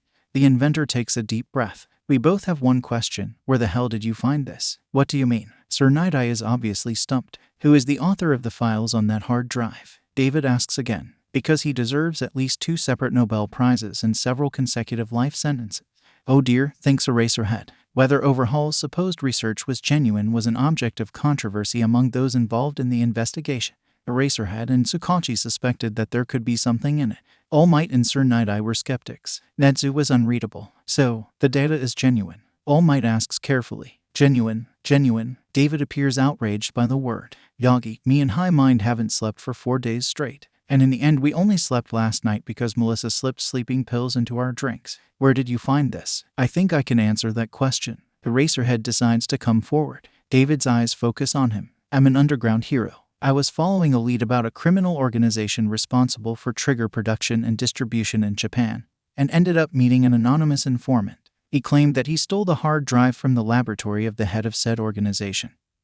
Previously unknown villain known as Overhaul. He also claimed to have killed said villain earlier. Both claims were verified as truth by Detective Tsukachi's lie detection quirk. Overhaul. I see, David says before making a loud sigh. It's regrettable that a mind such as his didn't lead him to the Island. But considering the things he did for his research, it was probably for the best. So I assume that you want to know what exactly I found on the hard drive. That would be best, Mr. Shield. Nedzu is unfailingly polite, even when visibly impatient and tea-starved. It's clear to me that Overhaul seek to create a drug capable of rendering someone permanently quirkless, David says, confirming Mikumo's tale with his first sentence. That alone would be pretty revolutionary. There are millions of people out there suffering from quirks that are simply debilitating or way too dangerous to them. But the most important part is the fact that to achieve this goal he practically rewrote our entire knowledge of the biological side of quirks. He pauses for a while, as if trying to organize his thoughts. He is excited, that much is obvious. Eraserhead never met him, but he is quite obviously an example of a naive scientist. The quirk erasing drug would be used to deal with such cases. But if Eraserhead's knowledge of the world is in any way correct, it would be merely an afterthought of much worse application. Okay, so I'll try to quickly summarize what he did, without the jargon. David says before pausing for a second. We always knew that quirks are based on a mix of biology and, to say in the simplest terms, a manipulation of some form of energy. Things such as quirk-suppressing cuffs and many support items are based primarily on distorting, suppressing or altering such energy fields. Still following me? Eraserhead feels slightly insulted. It wasn't that complicated. Was David used to talking to way less intelligent people? Investors, perhaps. That would explain a lot. Well, that's mostly because our ability to access the biological side of quirks is next to none. David continues his lecture. Our knowledge of conventional genetics reached the level when we can fix many genetic disorders through gene therapies. But when it comes to quirk genetics, we are on the level of Mendelian inheritance diagrams. Things simply refuse to cooperate. We failed even when it came to locating any type of genetic markers that would separate quirkless from the quirked, which is why the quirkless diagnosis tends to be based on external characteristics such as the toe joint. This is also why there are no drugs capable of truly altering one's quirk. What about the trigger? Sir Nidai asks for them all. It works differently. David shrugs. Bodies of the quirked individuals possess certain limiters on their own strength.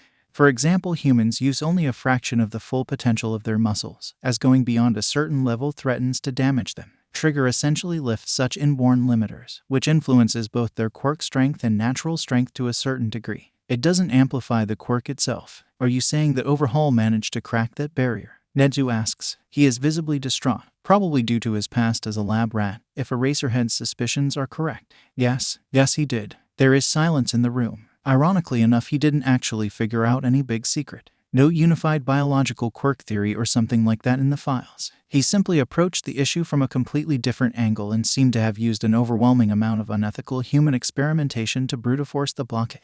Now that is something. Eraserhead feels way over his head. He comes in to get some drug dealer, and instead he gets an apparent scientific revolution. Was his class somehow involved? For some reason, everything strange that happened to him recently was someone connected to them. He knew they were going to be the death of him, but he didn't mean it literally. Overhaul speculated that the quirk factor of a quirked individuals can be summarized to be the maximum power level their body can handle. David continues the lecture, oblivious to Eraserhead's growing confusion. In other words, imagine the body to be a computer. In this comparison, the quirk factor is a hard drive while quirks are the programs installed on it. They can grow, typically through experience, but they will eventually reach their maximum strength. Another pause, this time to drink some water. The silence in the room is deafening. Eraserhead briefly wonders if computer programs can actually grow through experience, but then banishes the thought. David's shield is obviously too sleep-deprived to make his comparisons fully rational. Overhaul made a theory that quirk awakenings, so the situations when one's quirk spontaneously evolves into a stronger form, are a result of a quirk reaching its maximum possible power level while taking only a fraction of the individual's quirk factor, plus extreme stress and quirk exhaustion. David picks up where he left and continues the lecture. It's a bit primitive and not fully reliable, but it appears that Overhaul actually designed a certain form of blood test that can measure the estimated strength of the quirk factor and how much of it is occupied. If we confirm it to work, there is a chance that we'll be able to estimate one's chance of quirk awakening. And if we are able to measure those things, we could start testing various medications to see if they can influence the quirk factor or quirk strength reliably. And that's not the most shocking thing we found. Oh great, Eraserhead thinks to himself. Diet supplements for quirks will be a thing. Joy, I think I'm a bit afraid to ask, but what is it? All Might looks like he isn't sure if sending the drive to David was a good idea. Overhaul managed to find a way to trick the quirk factor into accepting foreign data into its unoccupied space. David replies, this is actually the basis on which he tried to construct his quirk erasure drug. However, this technology has an absolutely limitless potential outside of it that he mostly ignored. Imagine a drug that allows you to use someone else's emitter quirk for a limited amount of time. Or, to save the quirk factor space, only a fraction of a quirk. For example, imagine a drug that grants you Endeavor's heat resistance for a few hours. Hell, at some point down the line we might actually learn how to transplant quirks between individuals or alter the way their abilities work. With this technology, the sky's the limit. What can you tell me about the quirk erasure drug? Nedzu asks. Eraserhead is glad that the talk returns to the fields that are actually useful for his job. The informant in question claims that it was created, but Overhaul failed to mass-produce it before his demise. Yes, that would line up with the data on the hard drive. David nods. This is actually an example of such a quirk-based drug. The data on the drive indicates that it was created from the blood of an unnamed girl. The details of her quirk aren't mentioned, but whatever it is, the drug installs an inferior copy of said quirk to the victim's quirk factor, one that activates automatically and in some way unmakes itself and the quirk factor as a whole. It might be some highly specialized annihilation quirk, but I can't tell you that with any degree of details. This is, from the scientific point of view, absolutely and stunningly brilliant. Eraserhead decides to not ruin the inventor's good mood by mentioning that the girl in question was 5 years old and unwilling, nor the bit with bleeding her dry and restoring her with a quirk. In a hypothetical scenario in which someone uses such a drug against a hero, are you capable of producing an antidote? Nedzu asks the most important question. No one in the room wanted to imagine the result of a QLF sniper hitting All Might with such a bullet. That, honestly, depends on many things. David seems genuinely uncertain. Overhaul's notes are partially deranged and far from organized. If not for the fact that the biological and genetic bits make perfect sense, I'd have discounted them as a waste of time and the work of a madman. They show us the way, but will require a lot of work to catch up to him and work out all uncertainties. Plus, of course, there is also the fact that I'm not willing to throw ethics through the window. David sighs loudly. I estimate that if we really rush it through, we can create an antidote to the quirk erasure drug within 5 to 15 years. Depends on whether I will have access to the girl's blood and quirk erasure drug for testing. 2 to 3 years if we talk about making the antidote for someone under the table instead of making it an official thing. Registering drugs created under the basis of a completely new scientific paradigm is going to be a nightmare. Much smaller nightmare than the fact that Chronostasis, who was apparently Overhaul's lab assistant, was now working with the QLF. Eraserhead doesn't even want to think of the implications. Even quirk-suppressing bullets, if mass-produced, are a game-changer, something to tilt the balance in QLF's favor. After this talk is over, I'm going to give High Mind a laboratory. David continues, plus the right to recruit 20 people of his choice, regardless of who they are and how much they cost. I'll make them sign the harshest NDA I can think of, and put them to work on the Overhaul's notes. If you find any additional data about his research, be it notes, his assistants, or literally anything else, send them to me. I cannot stress enough how important that is. I'll also make the antidotes for quirk suppressants and quirk erasure drugs a priority. But he says and pauses for a second, looking almost guilty. Let me guess. Sir Night-Eye takes advantage of the pause. The girl. David nods. Yes, having access to her blood would speed up the process immensely. The scientist replies, worst of all, we don't even know what her quirk exactly is. Without this, I'll have to spend years on trying to approach the concept differently, perhaps through some restoration quirk. Hard to say. This might be hard to achieve. This time it is the detective that speaks. According to the informant, she was 5 years old when he killed Overhaul. Worst of all, she was an unwilling test subject and her treatment was nothing short of horrific. The informant appears to have adopted her and claims that she is happy now. But I can't imagine a 6-year-old girl not reacting with horror to the idea of blood tests after being repeatedly bled to death and then stitched together with Overhaul's quirk. David's face is getting more and more clouded as the words come. The last sentence replaces the clouds with a look of abject terror. If that wasn't enough, the informant stays anonymous, probably due to being protective of her. If we push too much, he might decide that we want to steal her from him and then they'll disappear. I'll try asking, Eraserhead announces, but I'm not going to force the issue in any way. He is too useful of a source and I have a feeling that he will be of even greater use in the future. If he says no, you'll have to accept that. You a spy, you there? Izuku yawns loudly. What hour is it? Why is their spy even awake in this ungodly hour? Izuku was focused on having a rather awkward dream in which he was riding atop Hellhound and pursuing an apparently terrified duo of All Might and All for One. And then this little, small Might. This better be important or I'm ratting you out to Nedzu. Small Might, my dream time is crucial. Small Might, not enough sleep and I'll start looking bad. Small Might, like Insomniac. Small Might, I'm a criminal mastermind. I need to look dashing. You a spy? Yeah, whatever. You a spy? Check this out. The spy sends him the audio recording. A rather lengthy one. He switches it on. Everyone is present. A voice unknown to him announces, I believe that we can start, David. 15 minutes later, Izuku is nothing short of outraged by both the contents of the talk and the fact that he got to hear it. But he is ready to share only the latter with League's most favorite spy. Small Might, how? Small Might, wait. Small Might, you didn't. You a spy? I did. UA Spy, you have permanent ears in the principal's office, in the teacher's lounge, and in the recovery girl's office. UA Spy, for some reason UA makes all important talks in those 3 places. UA Spy, courtesy of me and Miss Explosion. Small Might, okay, how? UA Spy, my quirk, P basically undetectable. Small Might, you magnificent bastard. UA Spy, I'll take that as a compliment. Small Might, mention stuff like that to me first, please XD. Small Might, I mean, I'd never say no to an initiative this brilliant. Small Might, but I prefer some heads up in case we had to warp in to break you out after a mission gone wrong.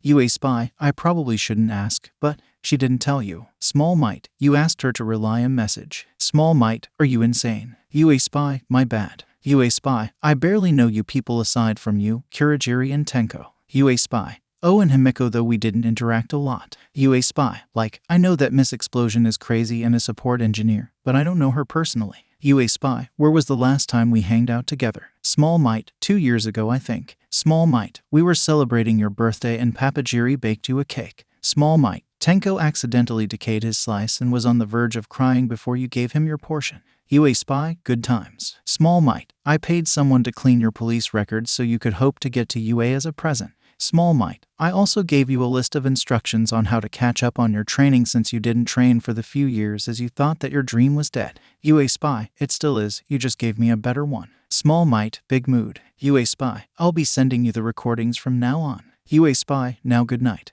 Izuku gets another, this time highly expected, message in the morning. Sawatakio, okay, so I have a message from Eraserhead. Akatani Mikumo, go on. Sawatakio, they confirmed the data on the hard drive is genuine and apparently super valuable. Sawatakio, you got David's shield to practically salivate over it.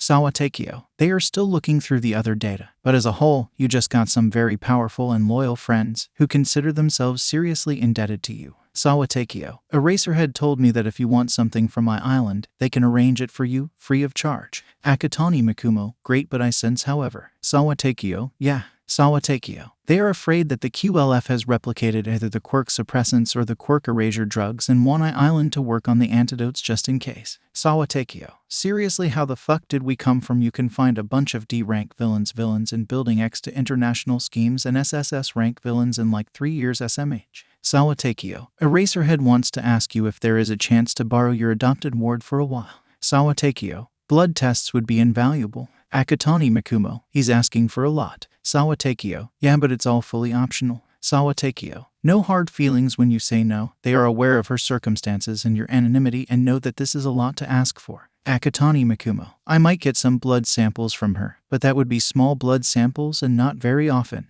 Akatani Mikumo, she mostly got over her acute fear of needles and doctors, but I don't want to push it too much. Sawatakio, fuck Overhaul man. Akatani Mikumo, yeah, with a chainsaw. Akatani Mikumo, my heart fucking broke when she asked me how does one smile because she wants to but doesn't know how to do it. Sawatakio, Jesus Christ, I hope hell exists literally because Overhaul. Akatani Mikumo, yeah, same. Sawatakio, they also would like to know what her quirk is. Akatani Mikumo, nope. Sawatakio, why? Akatani Mikumo, listen. Akatani Mikumo, I think I know why they are asking. Akatani Mikumo, trust me, there is no other quirk like hers out there. Akatani Mikumo, Chronostasis will never find her and he will never find a replacement for her. Akatani Mikumo, she already suffered enough because of her quirk. Akatani Mikumo, if I let people know about it, someone might come and try to use her for something. Akatani Mikumo, I'll just tell you that it's a powerful recovery quirk. Akatani Mikumo, she's slowly overcoming the trauma about it and might one day decide to become a healer like the recovery girl. Akatani Mikumo, Eraserhead is free to reserve her a place in some good hero school. Akatani Mikumo, but we can't help you now. Akatani Mikumo, I'll have that talk with her when she tells me that she actually wants to have a quirk. Sawatakio, speaking for myself for now, but I think that it's highly reasonable. Sawatakio, I'll rely your answer to Eraserhead. Izuku switches off the chat and decides to think for a while in silence. Overhaul's data turned out several times more valuable than Izuku thought, which also means that it was a brilliant idea to not hand it to the Dr. Evil. Izuku doesn't want to imagine what that man could do with that stuff. The data is now outside of his reach. My island is reasonably well protected, so perhaps it is for the best. All Might is running on fumes, and everything is going to burn the day he ends. It is a literal deadline for the League of Villains. Prolonging it would help a lot. But Izuku was honest in what he said. She lacks control, and accidentally killing or incapacitating All Might will simply end everything ahead of schedule. He now has a secret contact with the UA and has an ear in the rat's stronghold. But he still needs to find the hero killer. The QLF is planning something potentially horrible, and the Hero Public Safety Commission wants him and his league dead. At least he isn't going to be bored. Eraserhead finishes narrating Makumo's reply to Nedzu, All Might, and Sir Night-Eye. They are in Nedzu's office, and, honestly, how did Eraserhead get roped into investigating something alongside All Might and the man who was the main brains provider for the top hero? Even working with Nedzu is a problematic thing. The rat has a reputation. Regretful, Sir Night-Eye replies, Do you have any idea on who the Akatani Makumo might really be? He is absolutely paranoid when it comes to covering his tracks. Eraserhead replies, which is probably understandable when you have an adopted daughter with a backstory like that. I'm surprised he didn't just flee from Japan. There are way less dangerous places out there. So, no leads. Sir Night-Eye decides to be pushy. Absolutely none. Eraserhead promptly replies, All we know is that he dealt a blow to the Shy Hasekai and adopted a kid. Until a few days ago, we barely knew that the Shy Hasekai existed, and it's not like he adopted her officially. Oh, and that he is a major hero fan, which isn't really all that unique. Eraserhead himself might have a poster or two in his room. Not that he will ever admit to that publicly. How do you even start investigating someone like that? I thought that you, as an underground hero, would know something about that. Sir Night-Eye decides to start a war. Stop. All Might intervenes before Eraserhead can retaliate. This is really no time for infighting. We have enough problems as it is. They both agree to that without a word. Anything to add, Principal Nedzu? Sir Night-Eye decides to move out of the potentially dangerous ground. Nedzu is busy doing something on the computer. Not that small laptop he is often carrying around with him when he is really into some investigation, but the one on his desk. When Sir asks him, he suddenly moves his computer monitor, revealing a picture of a boy with green hair and freckles. Let me introduce. Nedzu speaks quietly. Midoriya Izuku, the boy whom I believe to be our dear Akatani Makumo. And, interestingly enough, our dear friend. Legion, All Might, and Eraserhead are stunned by the very idea. Sir Night-Eye is marginally less impacted. As much as I know that we have many underage criminals, Sir replies, I think that an 8-year-old supervillain is a bit of a stretch. Although I'd love to hear the logic behind your reasoning. There is no sarcasm in that, merely calm interest. Sir knows that Nedzu doesn't announce a theory without evidence to prove it. Oh, no. Nedzu replies, This is an old picture. Midoriya Izuku and his parents, Midoriya Nko and Midoriya Hasashi, perished in a tragic house fire about 7 years ago. I've made some serious inquiries about the event during the past few days, and I have managed to obtain a sample of Midoriya Nko's DNA. Don't ask how, I like to keep some secrets. Now, imagine my shock when I discovered it to be identical with the DNA of Mischief, that thief. All Might is shocked, in a strangely strong way. Eraserhead isn't sure why. Did they have a history together? Wasn't he in the US when Mischief disappeared? Yes, according to their neighbors, she was paralyzed from waist down after some unspecified villain attack. Nedzu replies, I've done some digging. Imagine my surprise when villain attack turned out to be a well-covered-up mess-up of a hero. And you'd never believe which one. Thunderbolt. Eraserhead is the first one to speak. Nedzu nods. Yes, he was climbing the ranks quite fast back then, and was already in the HPSC's pocket. Nedzu adds, so they cleaned it up. Another funny coincidence. The attack on the USJ and murder of Thunderbolt happened on the stated birthday of Midoriya Nko. That's too many coincidences. All Might said. It was an understatement, in Eraserhead's opinion.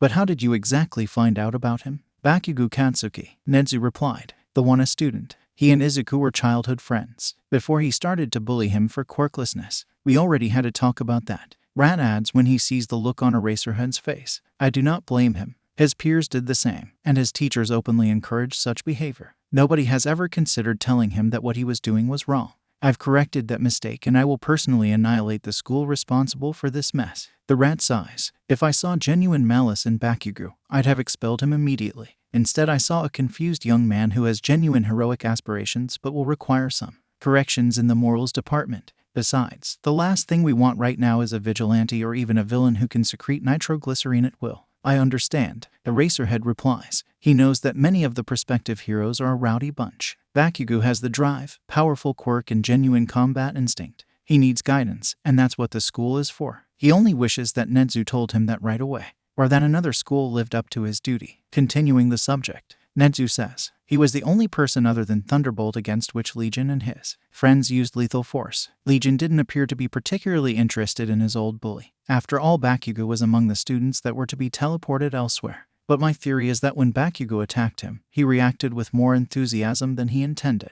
He also referred to Bakugo as Kaken. which is apparently the nickname that Midoriya Izuku gave him when they were still friends. I guess he felt no need to hide that. Sir Night-Eye comments, no need to hide things like that when you are legally dead for years and nobody knows what you look like now. Nedzu nods. Correct. The rat adds, so I currently suspect that Midoriya Izuku turned out to be a late bloomer, and, now armed in a very powerful quirk, decided to take revenge for his mother by assassinating Thunderbolt. What do we know about him? Sir Night-Eye asks. It will be outdated news, but this might still be helpful. A few things. Nedzu replies. He was, if you exclude his quirklessness, a prime hero material. Bakugo described him as a very intelligent and extremely kind child, almost to the point of habitual self-sacrifice. Eraserhead is 99% sure that those aren't the words that Bakugo used. When he was 7 years old, he almost died saving another child from being run over by a car. When asked why he did that, he apparently replied that he doesn't know, his body just moved on his own. Something hard to describe shows up on All Might's face for a second.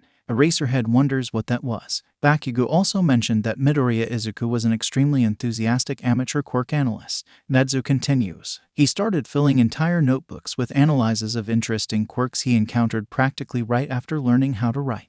If he continued doing that after his apparent death, that would explain the humiliating ease with which he countered quirks of 13, Snipe, Thunderbolt, and yours, Eraserhead. As much as he would like to have a reply to that, he doesn't. He was taken down way more easily than he would like to admit. He was also a great fan of All Might, to the point where his room was filled with your merch, and he apparently watched your debut video hundreds of times. Nobody says a thing, but Eraserhead is sure that things didn't click in his mind only after that. The apparent assassination attempt on All Might done after making sure that he wouldn't show up after all. Legion intentionally wasting his perfect chance of actually killing the number 1 hero and vanishing immediately after Thunderbolt's demise, thus eliminating the number 3 hero, and giving All Might and Nedzu a plausible deniability, despite one of Nedzu's most dangerous enemies dying under his roof. It was brilliant, in a way. Even Eraserhead has to admit that. As much as I understand the motives, I really wish my fans didn't try to make me happier by assassinating my enemies. All Might comments bitterly. Eraserhead agrees with him for once. What about his connections to Mikumo? I can think of 3. Eraserhead decides to not get humiliated with his lack of knowledge anymore. First is that Mikumo is apparently very much into hero merch,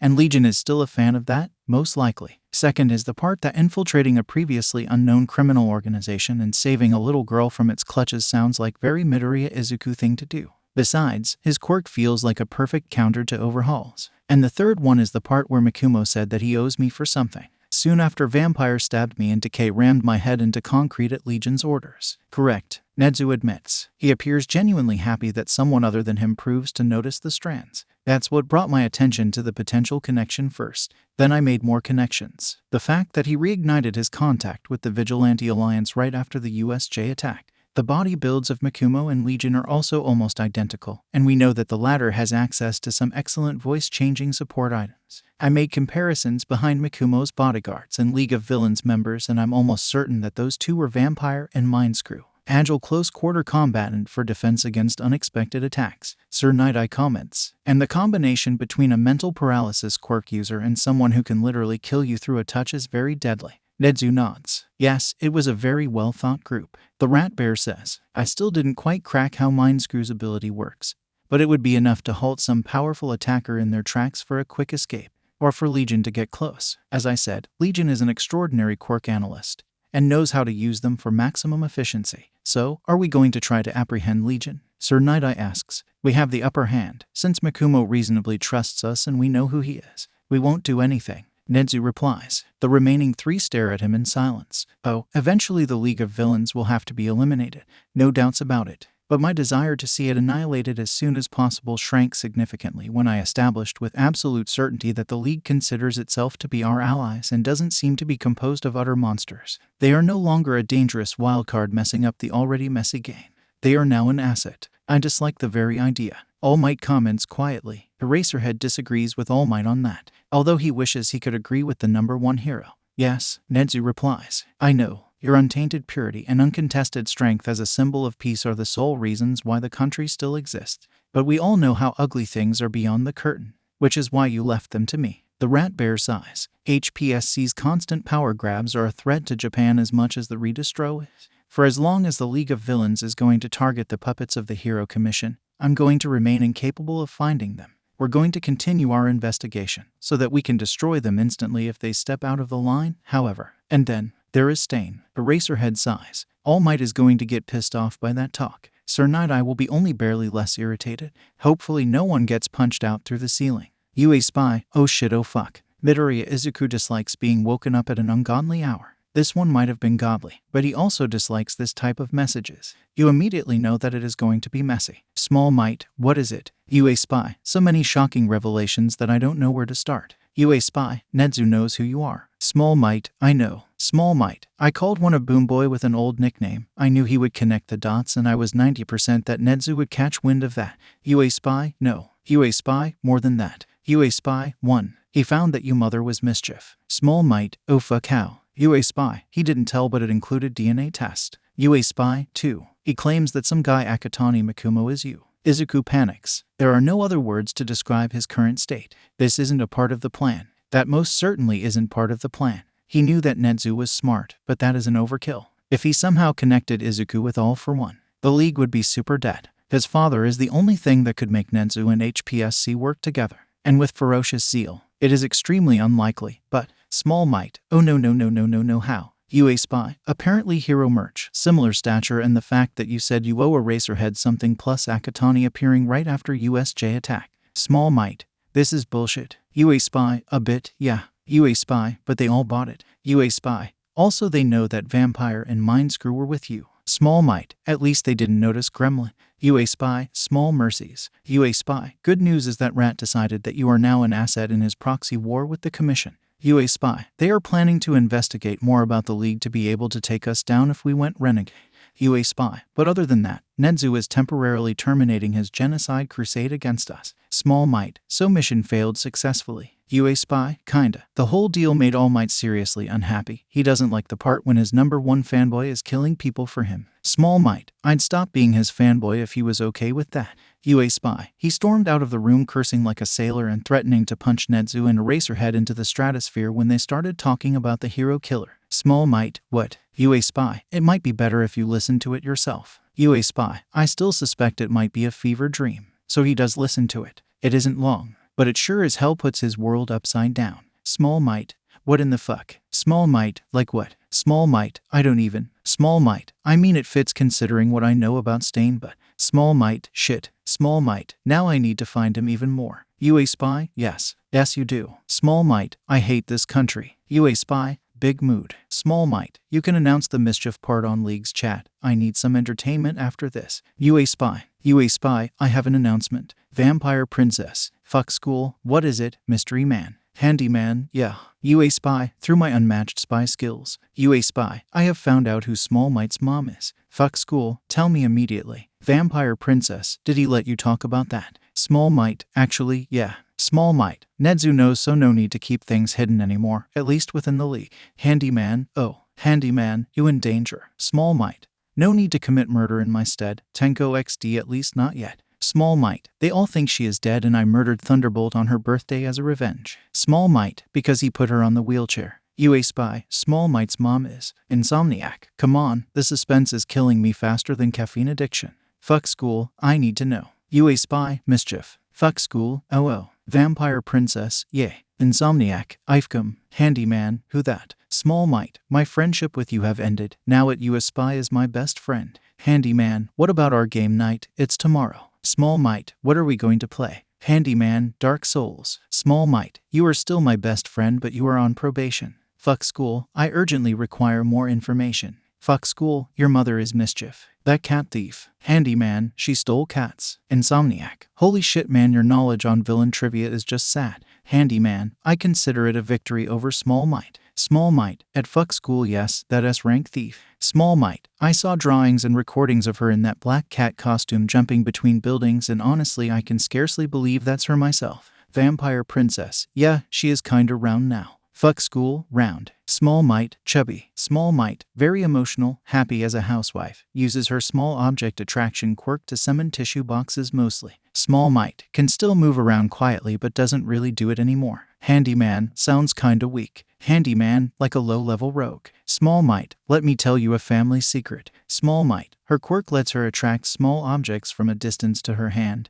with quite notable speed. Handyman and small might. Eyes and a number of internal organs count as small objects. Handyman. Fuck school, oh shit. Insomniac, oh. Insomniac. I'm going to need an additional cat to erase those mind images. Cat provider, I can help. I was severely intimidated when I found out too. Vampire princess. Why you didn't tell me that when I was visiting? This sounds so damn awesome. D. Small might, because then you would mention it and she doesn't like that. Small might. She was happy doing bloodless thievery, then discovered this when some thugs cornered her after her last heist. Small might. She retired soon after and married dad. Vampire princess. This is still the coolest quirk application I ever heard of. Small might, that I can agree with. This explosion, can I make a baby with her? Insomniac, Jesus Christ. Small might, you guys are impossible XD. Small might, also Insomniac and Vampire Princess, get ready for the patrol. Small might, I have a gut feeling that it's going to be wild night. They find Stain in an alleyway, right next to the surface hero patrolled zone of the city. He is busy monologuing to a fallen hero,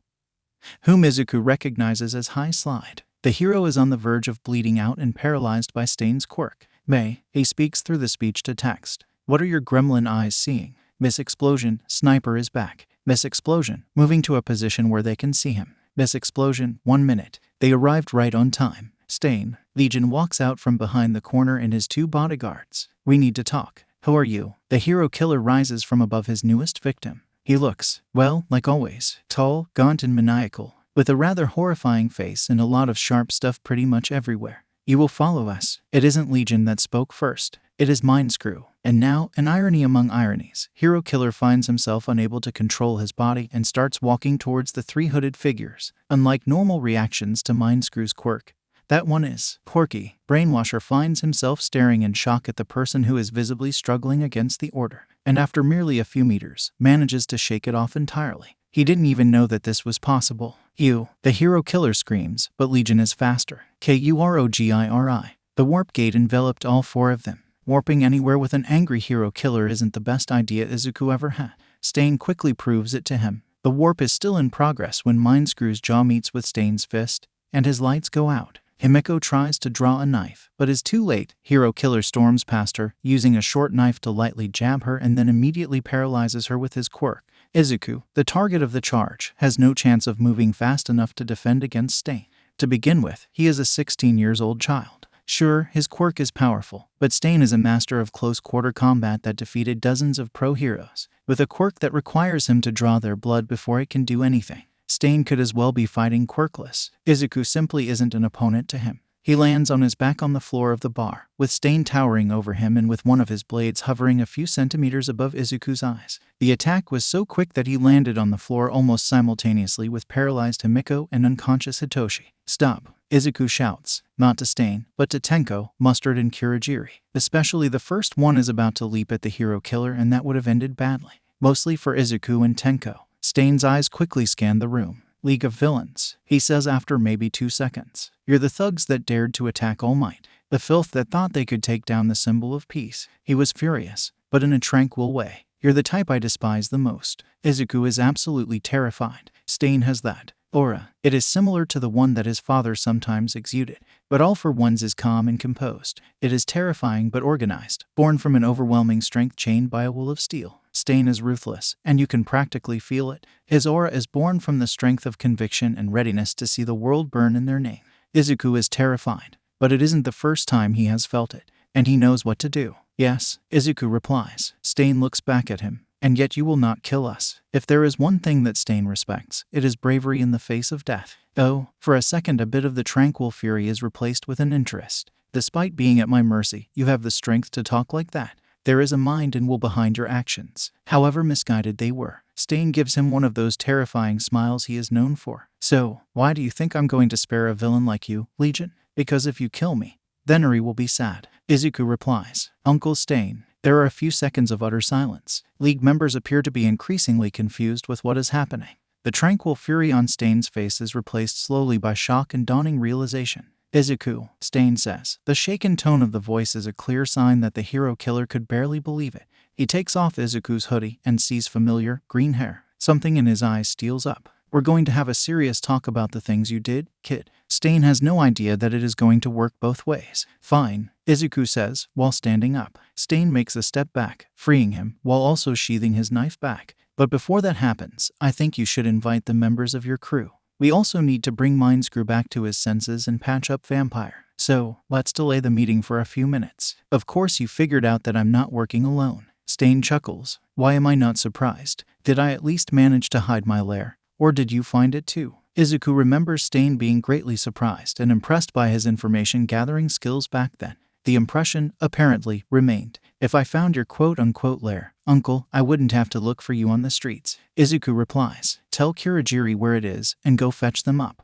Just watch yourself. We actually resorted to kidnapping because you were about to be shot dead by a sniper. Oh, that surprises the hero killer. Looks like I'm not the only one to have things to talk about. Very well then. Hero killer warps out together with Kurogiri. Mustard checks out Mindscrew while Izuku moves over to Himiko and pulls her back to the nearest couch. I should be surprised. Tenko comments, but I'm not. Izuku isn't sure what he is referring to. Mindscrew wakes up about the same time when Himiko's paralysis is lifted. What happened? Hitoshi jerks up on the couch. Stain knocked you out cold. Izuku replies. Then he paralyzed Himiko and almost nailed me to the floor. But then we had a talk. He'll return in a while with his friends to negotiate. Also, he is apparently Uncle Stain to a certain green-haired menace to society. Mustard comments. Mindscrew stares at him for a second, then looks back at Izuku with questions written on his face. I'll explain soon. Make yourself presentable. We're about to get guests. Izuku replies before turning back to Himiko, who is just slowly rising from the couch. How do you feel? You weren't kidding when you said he is deadly up close. Vampire chuckles weakly. I barely saw what was happening and I was already down. What's his quirk? You somehow never mentioned it. He can paralyze people by tasting their blood. Izuku replies. The duration depends on blood type. He's deadly with knives and drinks blood for the living. She stares at him. You were right, I already like him. Izuku chuckles. Himiko had a lot of issues during her childhood due to her quirk being seen as villainous over the blood-drinking bit, so he foresaw her somewhat bonding with Stain over it. Also, damn, he smells of blood so much. Something weird shows up on her face for a second. Just don't fall in love. Izuku replies with a smile. He has married the concept of killing fake heroes and dedicated his life wholly to it. No place left for women. Kurogiri returns. Figures emerge from the black cloud. Stain comes out first. He is followed by a young man in a leather coat with some rather horrific burn scars covering a significant part of his skin. Then comes out a lizardman in a combat vest similar to Stain's, and a blade on his back. Finally, a quite bulky-looking young man in a hoodie with a red cross plastered on the front. Dabai, Stain says while pointing to the scared man. Spinner, the lizardman. Zealot, the third one. Izuku replies in kind. Then comes the awkward silence. Both sides are eyeing each other with just a slight hint of hostility. Now that's a stylish villain hideout. Spinner breaks the silence, probably earning himself good graces in Kurogiri's book. Unlike a certain basement, boss? Stain growls something nasty, probably used to the lizardman's complaints. You're young for a villain, Dabai says to Izuku, who refuses to take the implied insult face down. He is a supervillain, this dictated certain rules. And you're ugly for a human, he replied. Stain chuckled. Dabai does so too after a short while. Seeing Stain laugh in a non-menacing way succeeds in at least partially diffusing the hostile atmosphere.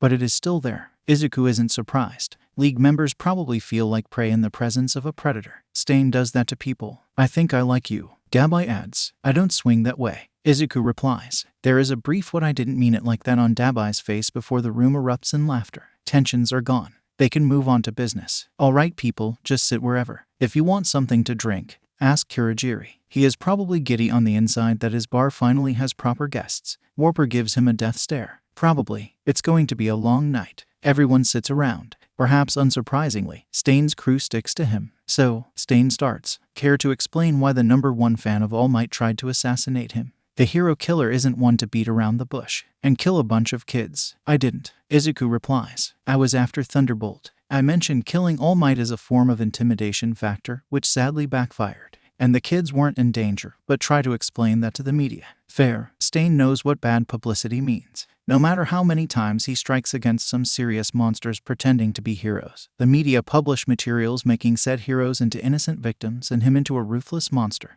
This lost some intensity recently because he published evidence on the internet and amassed sufficient following that journalists figured out that they were fighting a losing battle and finally admitted that Stain wasn't killing people at random.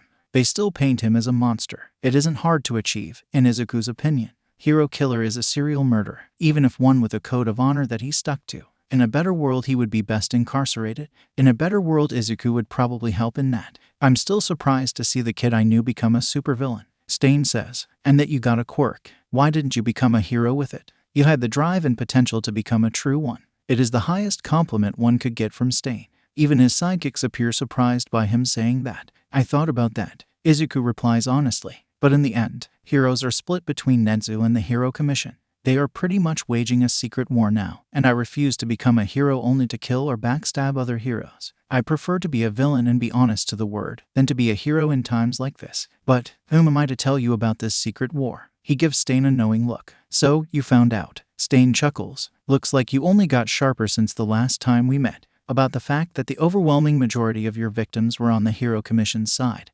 Because you were working for Nedzu. There are some gasps in the background, but Izuku ignores them. I'm not going to judge you for that. I know you. I know that Nedzu wasn't paying you for political kills. He was simply sending you evidence for corruption, and you acted on it. But, do you know that he betrayed you? He what? Stain didn't expect those words. Nedzu knows that you weren't the one to kill Ingenium. Izuku continues calmly. Someone killed him while he was on the way to a meeting with you, with a package from the rat, with evidence for the corruption of local heroes. But he was murdered and the bag disappeared. So Nedzu decided that someone, probably the commission, suspects you for being someone's hired blade. If they got to you, they would uncover the whole deal, so he had Eraserhead rat you out to the Vigilante Alliance. Izuku pauses for a second before finishing. We warped you out seconds before their sniper got into a position to take you out. Any evidence for that? Stain has a reasonable degree of trust in him, but also in Nedzu, who is, after all, closely connected to All Might. Izuku hands him out a small MP3 player and a set of earphones. There is only one file in it, the recording of the talk in Nedzu's office. Izuku expected Stain to crush the player on instinct when the right moment came. To his surprise, he doesn't do that. The decision to buy it instead of using one of May's babies was a wrong one. I see. Stain's face is cold. Deathly cold. Looks like I owe you something. Let's consider this a payback for your help with the Shai Hasekai. Izuku quickly replies. You got her out of the Overhaul's lab. She is now my adopted sister. Life for a life. Stain nods and relaxes a bit. He doesn't like being in debt to others. I'd prefer to talk about the future. Namely, are you and friends interested in joining the League of Villains? Normally I'd test your mettle now. Stain replies calmly. People on the brink of death show their true faces. But I already know yours. A brief silence. League members are probably highly confused about the entire talk. Then again, so are Stain's sidekicks. What are your goals? Controlled demolition of Japan. Izuku replies, calmly. It is probably the first time that he stated the end goal to so many people, yet he isn't nervous at all. He doesn't know why. All Might. He has maybe a few years left. Uncle Stain. Stain's eyes widen. His very quirk is burning out. When he ends, everything breaks. We no longer have time to repair this country, especially when the UA and the underground heroes are pulling shit like hiring you. All we can do is ensure that those who could take advantage of the chaos won't be there when it happens. Hero Commission. Stain replies, yes, but not only that. Izuku says, Meta Liberation Army, Quirkless Liberation Front, Creature Rejection Clan. I seek to weaken them so much that when the symbol of peace falls, the remaining heroes true to this word will have a fighting chance. Perhaps even the UA if the commission falls, and Nedzu will keep being a cynical backstabber. He had no idea the rat went that far. He suspected assassinations to be a thing, but more than 35 heroes killed or maimed at his orders. Sure, they deserved that, but the distaste remains. If I heard such words from any other 16-years-old kid, I'd laugh at them. Stain replies after a few seconds of silence. But you are someone that I can imagine succeeding. You were a 13-years-old quirkless kid when you started infiltrating the Shai Hasekai, and you managed to take down a man that was Redestro's equal. Even if someone helped you in that confrontation, you were the one that planned it. And I know the strength of your conviction. Stain pauses and gives him a weak smile. But my comrades do not. Impress them, and we'll join the League. I think I know a perfect plan to achieve just that. Izuku replies. He knows that Stain wouldn't say yes to the merger simply by being inspired by Izuku's bright smile. The hero killer doesn't work like that. So he worked on a plan for a few days now. You judged, 57 heroes in total? Which one was the highest ranked one? Mr. Brave. Stain replies, with a hint of irritation on his face. Rank 31. Secretly Overhaul's rat among local heroes. I beheaded him. Although you know that. You were the one who sent me after him. Yes, Izuku answers. But he was still a hero number 31. I know your opinion on the hero rankings. I know they disgust you. And they disgust me too. Heroism should be measured in your willingness to risk your life for others, not in how strong you are and how popular your aesthetic is. But whether we want it or not, they influence the country. People look up to the top 10 heroes. A single fake among them is a greater threat to the word hero than 100 lower-ranked fakes combined. We should strike higher, Uncle Stain. Much higher. Behead the system instead of chopping off its fingers. Who? Stain's eyes are gleaming. Izuku is speaking his language, and he greatly enjoys that endeavor. Izuku replies. He sees Dabai's eyes widening suddenly, and wonders why that happened. Then again, those burn scars all help you judge the number 2 hero. In front of the entire world, the meeting comes to an end. Izuku invites Stain and his sidekicks to temporarily move into the league's base, and the offer is accepted. Being able to move out of some cold and wet basement into a rather comfortable evil lair had its positives, just as the access to warp quirk and healer, and a hyper-competent support engineer. Izuku returns home and goes to sleep. It is hard. The sheer adrenaline from the brush with death makes him itchy. He is also afraid. What if something was going to happen in the base now that he isn't there? What if the two groups came to blows? And then there is the part where he got so swept by his own words that he isn't sure what to feel about it. Where did his stuttering go for a few minutes? He is, however, blissfully unaware of the commotion that is happening on a certain secret chat on the villain network that he isn't invited to. Vampire Princess. So I'll just summarize the evening for those who weren't there. Holy shit. Spymaster. What did I miss this time by not being able to hang out at the headquarters? My babies. You mean the new guys upstairs? I wonder what babies I can make with them. 3. My babies. Yet to meet them though. Gas mask. Gas mask. Holy shit is correct description. Game Master, in short. Game Master. Guild Master invited another party to join our guild. Game Master. Hero Killer +3. Spy Master. Spy Master. So what sort of person is he? Coffee or death? Killing machine. Coffee or death. In like 2 seconds he punched my lights out, paralyzed Princess with his quirk, and almost nailed the boss to the floor with a knife. Spy Master. What? Vampire Princess. It was so fast that we literally fell on the floor in the same time. Gas mask. Yeah, like. Gas mask. I get it that there are deadly people out there. Gas mask. I mean, I saw All Might up close. Gas mask. But this guy. Gas mask. He is something else. Gas mask. Game Master is fucking awesome for actually trying to move to save boss. Gas mask. I was just paralyzed. Vampire Princess. Me too. Vampire Princess. Just literally XD. Coffee or death. Lol. Game Master. I moved. Yeah. Game Master. But I'm certain I would die if I attacked him. Gas mask. Yeah. Hero Killer's presence was just coffee or death. Fuck, I know. He actually managed to somehow break out of my brainwashing. Coffee or death. I didn't even know that was possible. Gas mask. He did what? Cough or death. I brainwashed him before warp. Told him to follow us. He struggled like a guy possessed by a demon in some old films and then just fucking broke out and run after us with a katana with an intent to murder us all. Coffee or death. Never in my life I was this fucking terrified. Coffee or death. I can't even find a way to joke about it. Gas mask. Holy shit, that's a new one. Vampire Princess. Also, can we talk about how our leader suddenly got 10 times sexier when he started talking with Stain about ending society as we know it?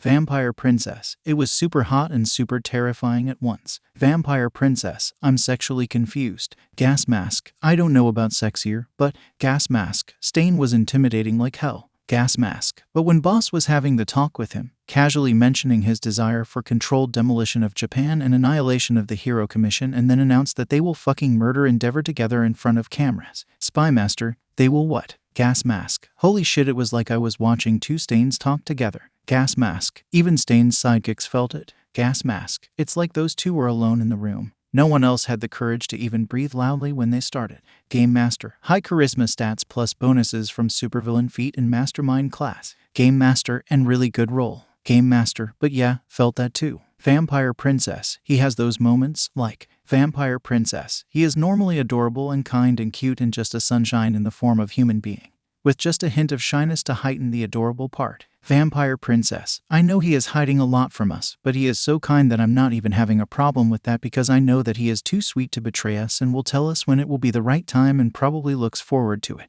Vampire Princess. Besides, knowing him, he is hiding things for our sake. Vampire Princess. But when he really gets into the villain mode and starts talking about it, Vampire Princess, then wow, you just get swept by it and not look back at all. Game Master. Yes. Game Master. I can confirm. Game Master. I just want to play games tbh. Game Master. I'm not invested that much into his storyline, although I like spending time with him. Game Master. But something makes me tag along on his quest and I'd probably die for him if it helped him succeed. Game Master. I don't understand. Coffee or death. If anything, boss greater than Stain. Coffee or death. I saw Stain's eyes literally gleaming when boss went into his villain mode deep enough. Coffee or death. Like, I think he would agree either way, but this wasn't just agreement. Coffee or death, it was getting swept in, just to a lesser degree. Spymaster. Okay, so my babies sent me a video recording from a security camera with audio. Spymaster. Just finished watching it. Spymaster, and I agree. Spymaster. Holy shit. Spymaster. The recording doesn't carry it over well enough, but I can barely recognize the boss. Spymaster. No nervousness, no stuttering, just smooth words and just the perfect gestures to amplify what he was saying.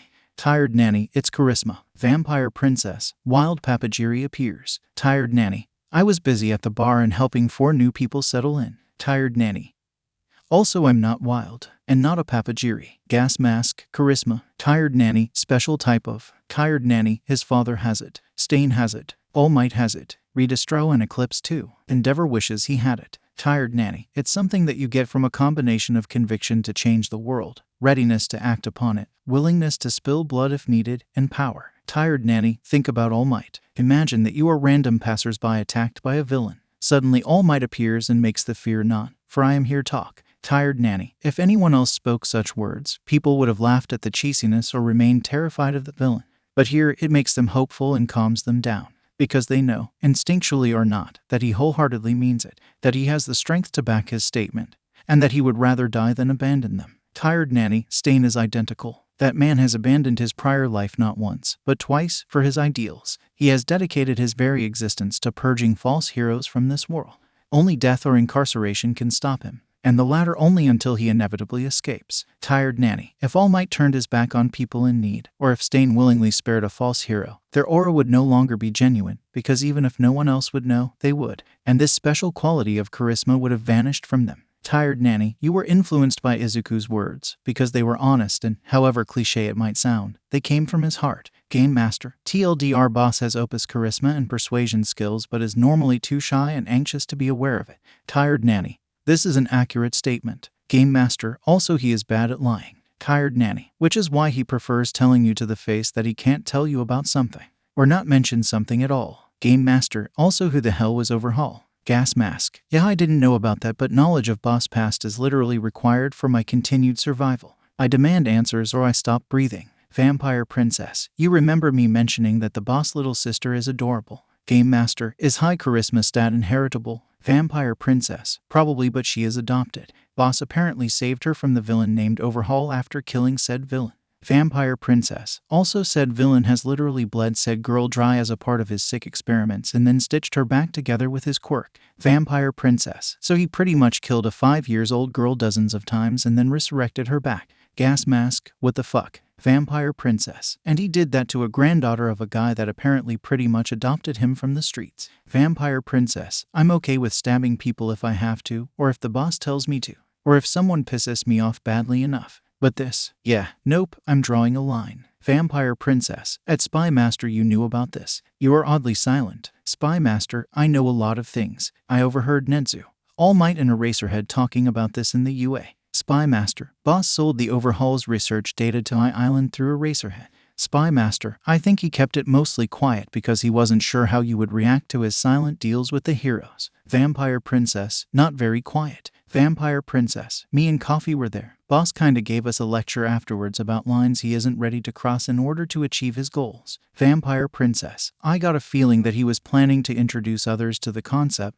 just one by one. Spy Master. Part this and part the fact that he is genuinely afraid that remnants of Overhaul's crew went to bed with QLF. Spy Master. Overhaul's end goal was a drug capable of rendering people permanently quirkless. Our goal is, well, you heard the boss today. Spy Master. But the point is that if QLF shoots All Might with a syringe bullet with such a drug tomorrow, we are kinda screwed, so he makes sure that heroes are reasonably prepared against such a situation. Game Master. I'm getting a headache. Gas mask. Yeah, he is several steps ahead of everyone lol. Gas mask. I should probably be irritated about the secrecy, but I'm more impressed than angry. Vampire princess. BTW. Do you think that someone else was involved in the Overhaul raid? Vampire princess. Other than boss and Stain. Tired nanny. I was. Vampire princess. Oh. Tired nanny. Stain infiltrated the compound and got Eri out of it, while I was providing a distraction. Tired nanny. Izuku has also confronted Overhaul, but I do not know what exactly happened there. Tired nanny. His father was involved too, but by the time he arrived, Overhaul was incapacitated. That's all I can say. Coffee or death, so let me process that. Coffee or death. Boss, being a 13-14 years old QUIRKLESS kid. Coffee or death. Coffee or death. Confronted a redistro level super maniacal villain. Coffee or death, and fucking won. Game Master. Boss was Opus, needed nerf, but the administrator misunderstood and made him more Opus. Game Master. Feels like average MMO class that normies enjoy. Vampire Princess. Also he made a battle plan that STIN followed. Tired Nanny. He also persuaded his father to not only allow it but also follow it too, despite Izuku risking his life the most. Vampire Princess. I know his dad. That's literally more epic than making Stain follow a 13-14 years old kid orders. Vampire Princess. When he told me to not make a mess in his home, I was so terrified that I forgot how to breathe until his mom consoled me. Vampire Princess. And Izuku made him follow a plan. Vampire Princess. I'm going to marry the boss of SAP and have at least 5 children. Gas Mask. Oh. Vampire Princess. He is too perfect. Game Master. Normies. Coffee or death. Normies. Gas Mask. Lol. Tired Nanny. I'm waking you all up at 7 a.m. Gas Mask. Oh shit, it's 3 a.m. Vampire Princess. But why are you going to do such a thing? Tired Nanny. Because I'm a villain?